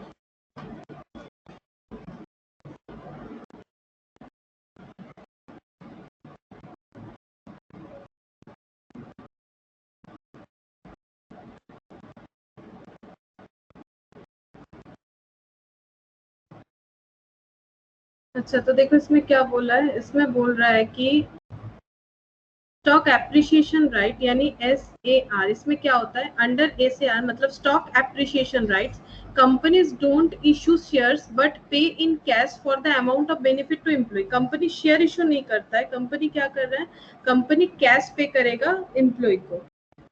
To employee SAR is recorded as, अब ये stock appreciation right जो है वो किस तरह से रिकॉर्ड होता है, provision for stock appreciation right, जैसे हम लोग ईशॉप का प्रोविजन करते हैं उसी तरह से। कैलकुलेशन एक्सपेंस जो होगा इसका मतलब क्योंकि हम लोग कैश पेमेंट कर रहे हैं तो वो भी एक एक्सपेंस हो रहा है, शेयर देना भी एक्सपेंस होता है, कैश पेमेंट भी एक्सपेंस ही होगा। तो इसका किस तरह से होगा, जस्ट लाइक ईशॉप की तरह ही करना है। और अगर परसेंटेज ऑफ डिपर्चर दिया हुआ है तो उसे कैलकुलेट करना है इस तरह से, original employee into 1 minus departure rate. अब ये क्या है, क्वेश्चन देखोगे तो समझोगे। और एन जो है वेस्टिंग पीरियड डिनोट करेगा। और फेयर वैल्यू अगर दिया हुआ रहेगा तो क्वेश्चन में फेयर वैल्यू ही हम लोग को चेक करना है। और एंट्री इस तरह से होगा, bank account debit, employ compensation account debit to equity share capital to ESOP to securities premium और statement of PL to employee compensation.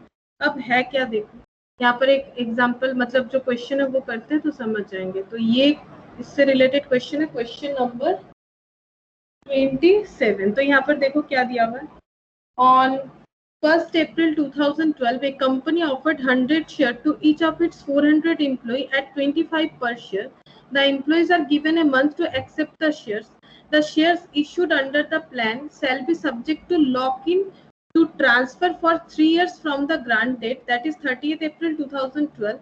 The market price of shares of the company on the grant date is 30 per share.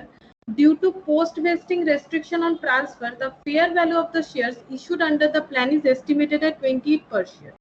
क्या बोला है देखो, on 1st April 2012 company ने offer किया है 100 share और कितने एम्प्लॉय को, 400 एम्प्लॉय को, एक एक जन को 100 शेयर्स ऑफर किया है, 400 एम्प्लॉय को ऑफर किया है एट 25 पर शेयर। और जो रेट है मतलब जो उन लोगों को पे करना है वो है 25 पर share. The employees are given a month to accept the shares, तो एक महीना टाइम दिया गया है शेयर लेना है या नहीं लेना है उस बेसिस पे। The shares issued under the plan shall be subject to lock in. Lock in मतलब होता है कि इसे हम लोग चाहे तो मतलब इसे एक टाइम पीरियड के लिए होल्ड करना पड़ेगा, ऐसा नहीं कि ले लिए उसके बाद अपनी मर्जी से इसे सेल कर दिए या ट्रांसफर कर दिए। तो लॉक इन मतलब वही होता है अगर कुछ टाइम मतलब रेस्ट्रिक्टेड होता है कि इतने टाइम पीरियड तक होल्ड करना ही पड़ेगा। Lock in to transfer for 3 years, तो 3 साल तक इसे ट्रांसफर नहीं कर सकते फ्रॉम द ग्रांट डेट से लेके मतलब 1 अप्रैल से लेके, दैट इज 30th April 2012। ठीक है, तो ग्रांट डेट 30th April 2012 माना गया है और 1 अप्रैल को ऑफर निकाला गया था। मतलब एग्रीमेंट डेट है 30th April। The market price of the shares of the company on the grant date is 30 पर शेयर। मार्केट प्राइस जो है जिस दिन ग्रांट डेट था, जिस दिन एग्रीमेंट हुआ था वो था 30 rupees. Due to post vesting restriction on transfer, तो ट्रांसफर क्योंकि नहीं कर सकते हैं, लॉक इन है ट्रांसफर में। The fair value of the share issued under the plan is estimated at 28 पर शेयर, तो फेयर वैल्यू 28 लिया गया है। तो अभी हम लोगों ने पढ़ा था नोट में कि अगर क्वेश्चन में फेयर वैल्यू है तो हम लोग फेयर वैल्यू को ही प्रेफरेंस देंगे। ठीक है, Up to 30th April 2012, 50% of the employees accepted the offer and paid 25 per share purchase. Nominal value of each share is 10. Record the issue of shares in the books of the company under the aforesaid plan. तो इसमें हम लोग को क्या करना है, record करना है इशू ऑफ शेयर्स, ठीक है। इशू ऑफ शेयर्स का एंट्री रिकॉर्ड करने के लिए बोला गया है। तो देखो इसमें क्या करना है, हम लोग को जस्ट शेयर इशू का एंट्री रिकॉर्ड करना पड़ेगा। तो अभी देखो हम लोगों ने देखा है कि शेयर इशू का एंट्री हमारा क्या होगा, यहाँ पर इस केस में देखो इस तरह से होगा, bank account debit, employee compensation account debit to to equity share capital to securities premium. तो देखो इस तरह से लिखेंगे हम लोग। पहले यहाँ पर चेक कर लेते कैलकुलेशन क्या होगा। टोटल नंबर ऑफ एम्प्लॉइज 400 और एक एक जन को 100 शेयर्स ऑफर किया गया था और 25 से किया गया था, लेकिन अभी क्या हुआ है 50% जो है 50%, ये देखो 400 एम्प्लॉय को ऑफर किया गया था लेकिन 50% ने एक्सेप्ट किया है, तो एंट्री हमारा 50% से ही होना चाहिए। तो देखो एंट्री इस तरह से होगा, बैंक अकाउंट डेबिट, तो 200 एम्प्लॉय एक एक जन को 100 शेयर्स दिया गया और अमाउंट रिसीव कितना हो रहा है देखो 25, बिकॉज 25 ही बोला गया था, तो इंटू 25, तो अमाउंट रिसीव हम लोग को चेक करना पड़ेगा कितना होगा। फिर यहाँ पर लिखेंगे एम्प्लॉय कंपेंसेशन अकाउंट डेबिट। अब कंपेंसेशन वाला एंट्री किस तरह से होगा, ये देखो कंपेंसेशन अकाउंट फेयर वैल्यू और जो एक्सरसाइज प्राइस है उसका डिफरेंस।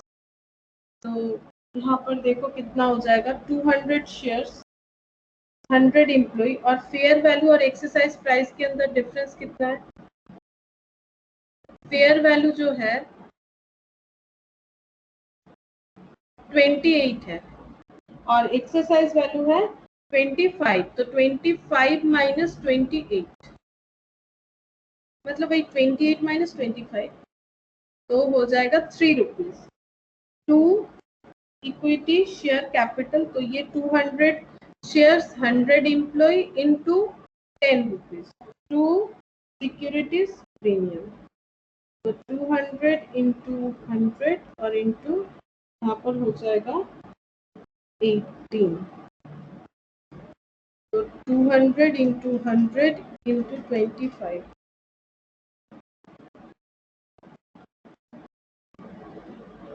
और ये हो जाएगा 60,000।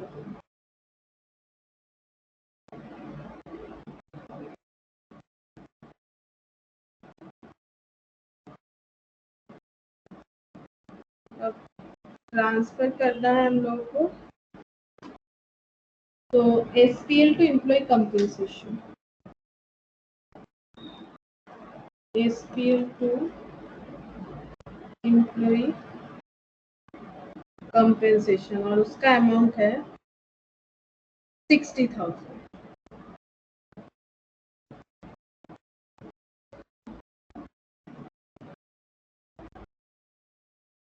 Statement of PL account debit to employee compensation.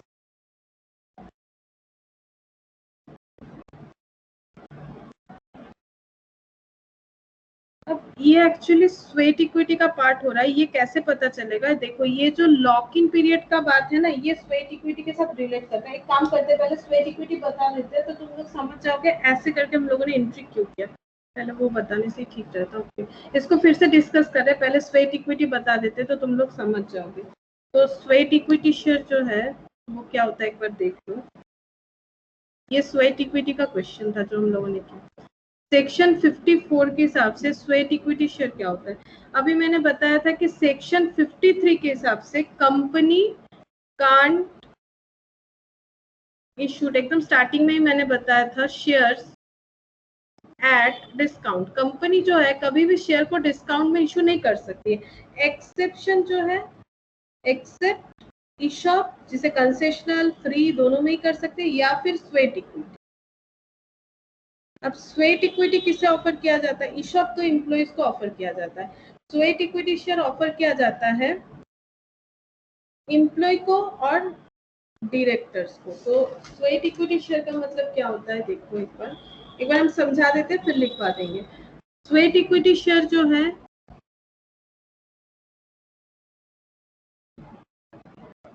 Offer किया जाता है या तो एम्प्लॉइज को या तो डायरेक्टर को, और किस तरह से ऑफर किया जाता है? एट डिस्काउंट प्राइस और consideration other than cash, consideration other than cash,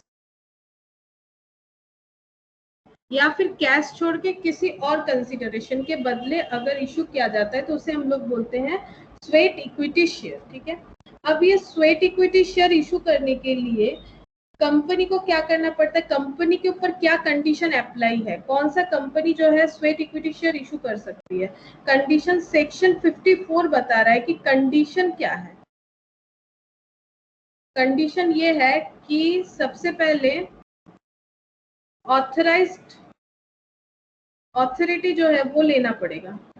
authorised कैसे हम लोग को ऑथोरिटी मिलेगा? By special resolution. तुम लोग लॉ में पढ़ते हो ऑर्डिनरी और स्पेशल। ऑर्डिनरी यानी अड्डा, उसको छोड़ के जो भी होता है वो स्पेशल रेजोल्यूशन से ही पास होता है।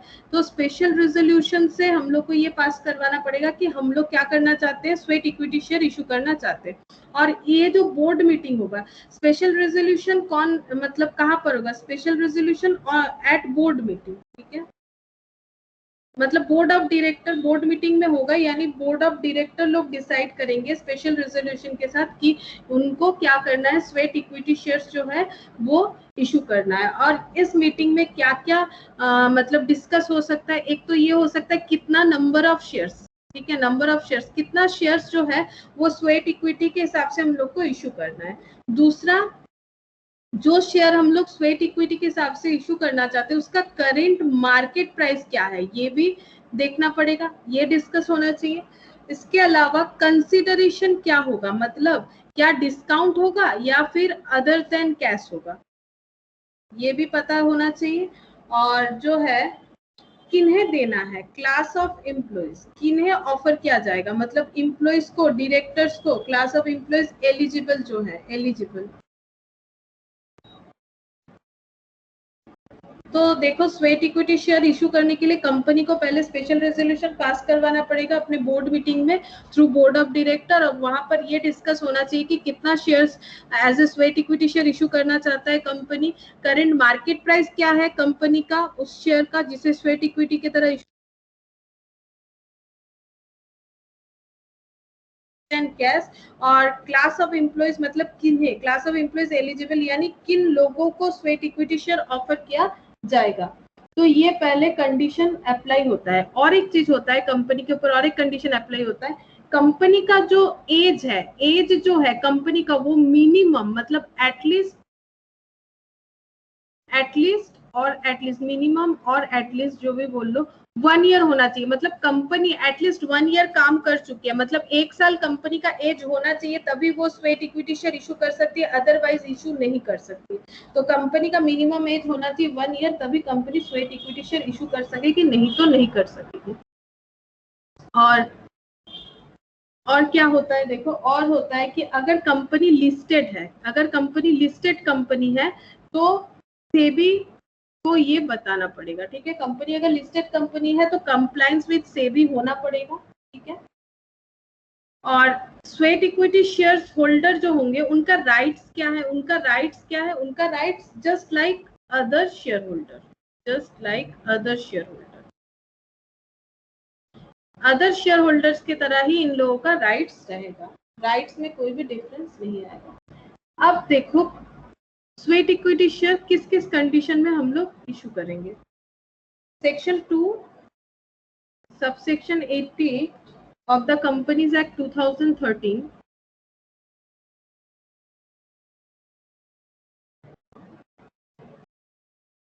स्वेट इक्विटी शेयर हम लिख रहे हैं SES। Sweat equity share means such equity shares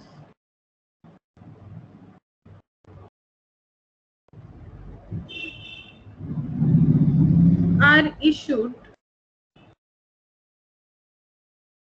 by a company to its or employees at a discount or for consideration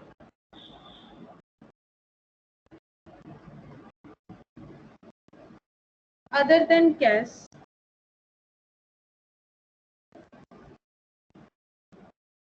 for providing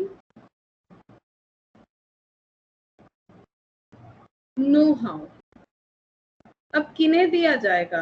उन एम्प्लॉय को दिया जाएगा जो कंपनी को क्या दिया है उन्होंने, कंपनी को उन्होंने क्या दिया है? नो हाउ दिया। जैसे ई-शॉप में क्या होता है, ई-शॉप में ये होता है कि इसमें भी कंसेशनल या फिर फ्री ऑफ कॉस्ट पे दिया जाता है, other than consideration other than cash नहीं होता है उसमें, यहाँ पर वो होगा। ठीक है, मतलब क्या हुआ है, एम्प्लॉय ने कंपनी को नो हाउ प्रोवाइड किया। ठीक है, तो कंपनी ने उसे स्वेट इक्विटी शेयर ऑफर किया।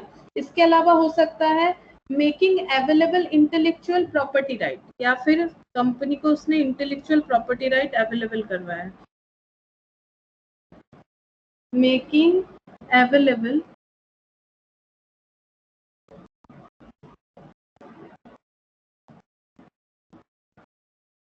इंटेलेक्चुअल प्रॉपर्टी राइट और वैल्यू एडिशन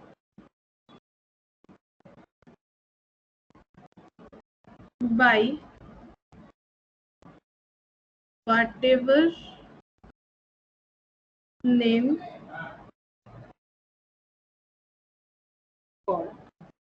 और एक होता है इसमें lock in period. Lock in period का मतलब होता है that is minimum time period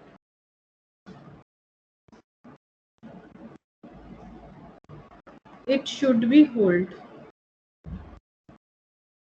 मतलब this the minimum time period the shares should be hold।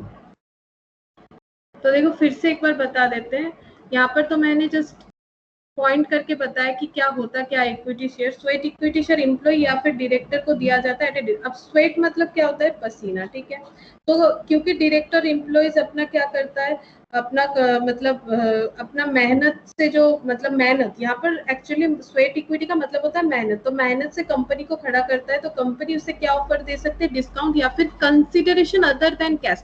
मतलब जैसे ई शॉप में क्या हो रहा था, या तो मतलब कंसेशनल रेट या फ्री ऑफ कॉस्ट, मतलब कैश मिल ही रहा था, लेकिन यहाँ पर मतलब डिस्काउंटेड रेट भी हो सकते हैं, मतलब कैश मिल सकता है, या फिर consideration other than cash, cash छोड़ के कुछ और दे रहा है ये कंपनी को एम्प्लॉय या फिर डायरेक्टर, कंपनी को कैश छोड़ के कुछ और अगर दे रहा है तो उसे स्वेट इक्विटी शेयर ऑफर किया जा सकता है कंपनी की तरफ से।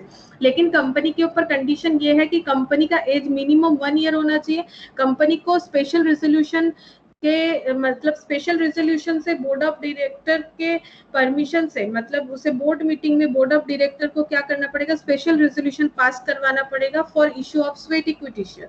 और उस बोर्ड मीटिंग में क्या क्या डिस्कस होना चाहिए? नंबर ऑफ शेयर्स, कितना स्वेट इक्विटी शेयर हम लोग ऑफर करना चाहते हैं, करंट मार्केट प्राइस क्या है उन सब शेयर्स का, और कंसिडरेशन क्या रखना चाहते हैं, मतलब डिस्काउंटेड या फिर अदर देन कैश, और क्लास ऑफ एम्प्लॉइज एलिजिबल, मतलब किन्हें हम लोग स्वेट इक्विटी शेयर ऑफर करना चाहते हैं, कौन कौन से एम्प्लॉय को और कौन कौन से डायरेक्टर को। अगर कंपनी लिस्टेड कंपनी है तो उसे सेबी के साथ, सेबी गाइडलाइन के साथ कंप्लायंस करना पड़ेगा, या और अगर राइट्स क्या है, स्वेट इक्विटी शेयर का राइट क्या है? स्वेट इक्विटी शेयर्स राइट्स, तो just like other share holder, बाकी शेयर होल्डर का जो राइट रहता है स्वेट इक्विटी शेयर होल्डर का वही राइट रहेगा। अब यहाँ पर देखो क्या है डेफिनेशन मैंने लिखा है, section 2 subsection 88 of the companies act 2013, sweat equity share means such equity shares are issued by a company to its director or employees at a discount or for consideration other than cash for providing know how, या तो उन्होंने company को कोई know how they दिया, technical know how they दिया जिससे company का benefit हो गया। ठीक है, मतलब इंटेंजिबल एसेट दे रहा है, या फिर making any intellectual property right और वैल्यू एडिशन, वैल्यू एडिशन कर रहा है, मतलब मान लो ये एम्प्लॉय एक ऐसा फॉर्मूला बताया कंपनी को, या फिर ऐसा मान लो कंपनी प्रोडक्शन करती थी, तो इस एम्प्लॉय ने क्या किया है, प्रोडक्शन कॉस्ट को कम कर दिया है, किसी एक तरह से प्रोडक्शन कॉस्ट को कम कर दिया है। अब उसने जो भी दिमाग लगाया हो तो इससे कंपनी का बेनिफिट हुआ है, तो वैल्यू एडिशन हुआ है कंपनी का, तो वैल्यू एडिशन करके कंपनी का बेनिफिट करवाया है, तो इससे इस तरह के एम्प्लॉय को company sweat equity share offer कर सके। लेकिन इसका एक रूल्स क्या है, लॉक इन पीरियड होता है इसमें, दैट इज मिनिमम टाइम के लिए इसे होल्ड करना पड़ेगा, इसे हम लोग चाहे तो अपने हिसाब से ट्रांसफर नहीं कर सकते, तो जब इशू होगा तभी वहां पर लॉक इन पीरियड भी बताया हुआ रहेगा कि कितना टाइम तक इसे होल्ड करके रखना है। इसका ट्रांसफरेबिलिटी जो है वो उतना ईजी नहीं है कि हम लोग जब चाहे इसे ट्रांसफर कर दें। तो ये स्वेट इक्विटी शेयर है, और इस पे अकाउंटिंग ट्रीटमेंट एक बार देख लो। अगर इफ इशूड एट डिस्काउंट, अगर डिस्काउंट पे इशू होता है तो एंट्री हो जाएगा bank account debit, discount on sweat equity share debit, sweat equity share debit to equity share capital, अगर डिस्काउंट में इशू हो रहा है। और अगर इफ इशूड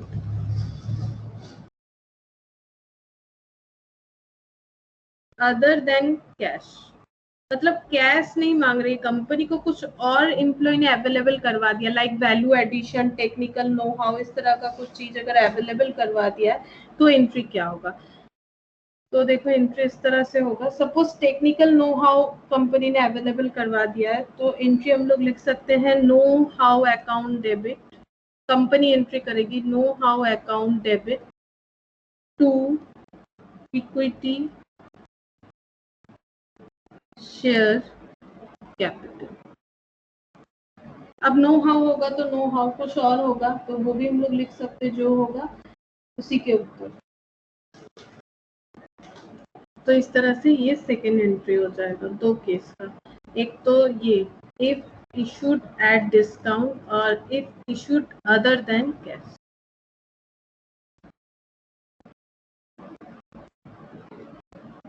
तो ये था स्वेट इक्विटी, ये भी बताया मैंने।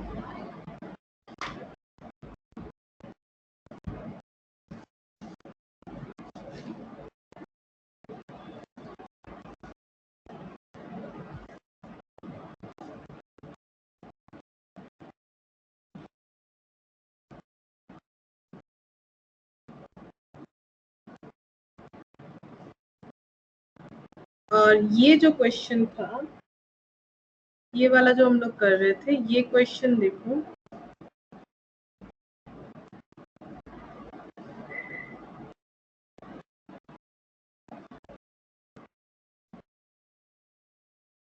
इससे 0.1 दे दो, ठीक है, ये दो अलग पॉइंट करना पड़ेगा हम लोगों को, और इसे दे दो 0.2 जो एम्प्लॉय शेयर परचेस प्लान है, एम्प्लॉय शेयर परचेस प्लान है।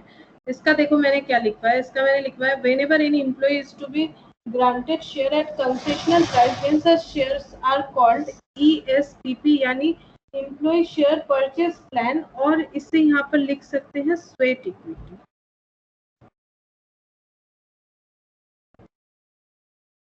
इसे यहाँ पर लिख दो sweat equity.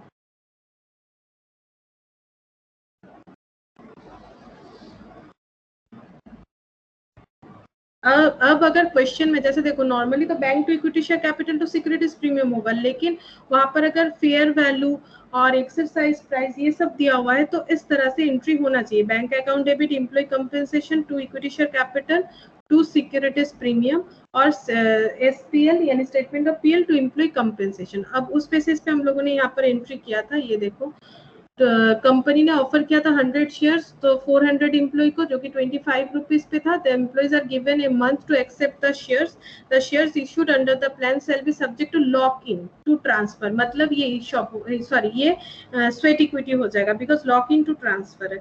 For 3 years from the grant date 30th April 2012, the market price of the shares of the company on the grant date is 30 per share. जिस दिन agreement हुआ था उस दिन 30 per share था। Due to post vesting restriction restriction on transfer, fair value of shares issued under the plan is estimated 28.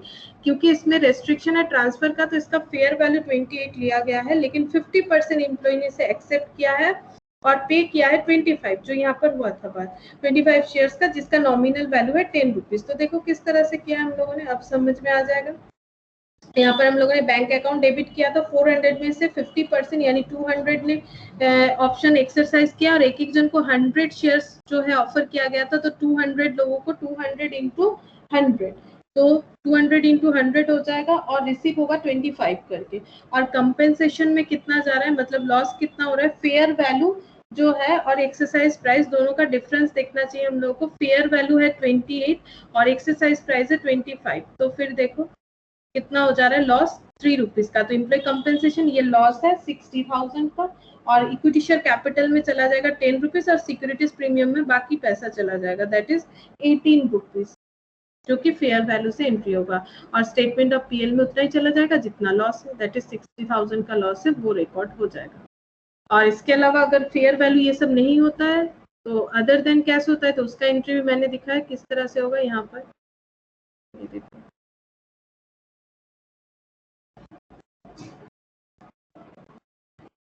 और ये जो कंपेंसेशन है इसे हम लोग डिस्काउंट ऑन भी लिख सकते हैं या फिर एम्प्लॉय कंपेंसेशन भी लिख सकते हैं। Discount on sweat equity share issue इस तरह से भी हम लोग लिख सकते हैं। टू इक्विटी शेयर कैपिटल और प्रीमियम होगा तो टू सिक्योरिटीज प्रीमियम, ये भी लिख सकते हैं। और ये यहाँ पर डिस्काउंट भी लिख सकते हैं या फिर एम्प्लॉय कंपेंसेशन भी लिख सकते हैं, दोनों ही लिख सकते हैं, कोई प्रॉब्लम नहीं है।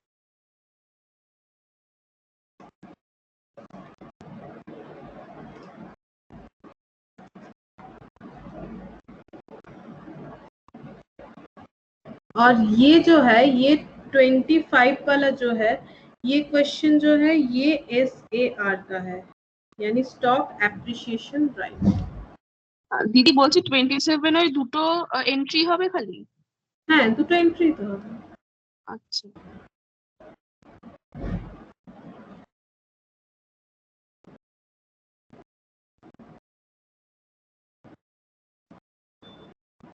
ये पॉइंट जो है ये क्वेश्चन 26 को रिलेट कर रहा है, तो ये पॉइंट नेक्स्ट दिन डिस्कस करेंगे हम लोग। SAR मतलब स्टॉक एप्रिसिएशन राइट। ये क्वेश्चन 25 को रिलेट कर रहा है, तो ये 25 वाला हम नहीं दे रहे होमवर्क में, तो होमवर्क में दे रहे हैं हम क्वेश्चन नंबर 24।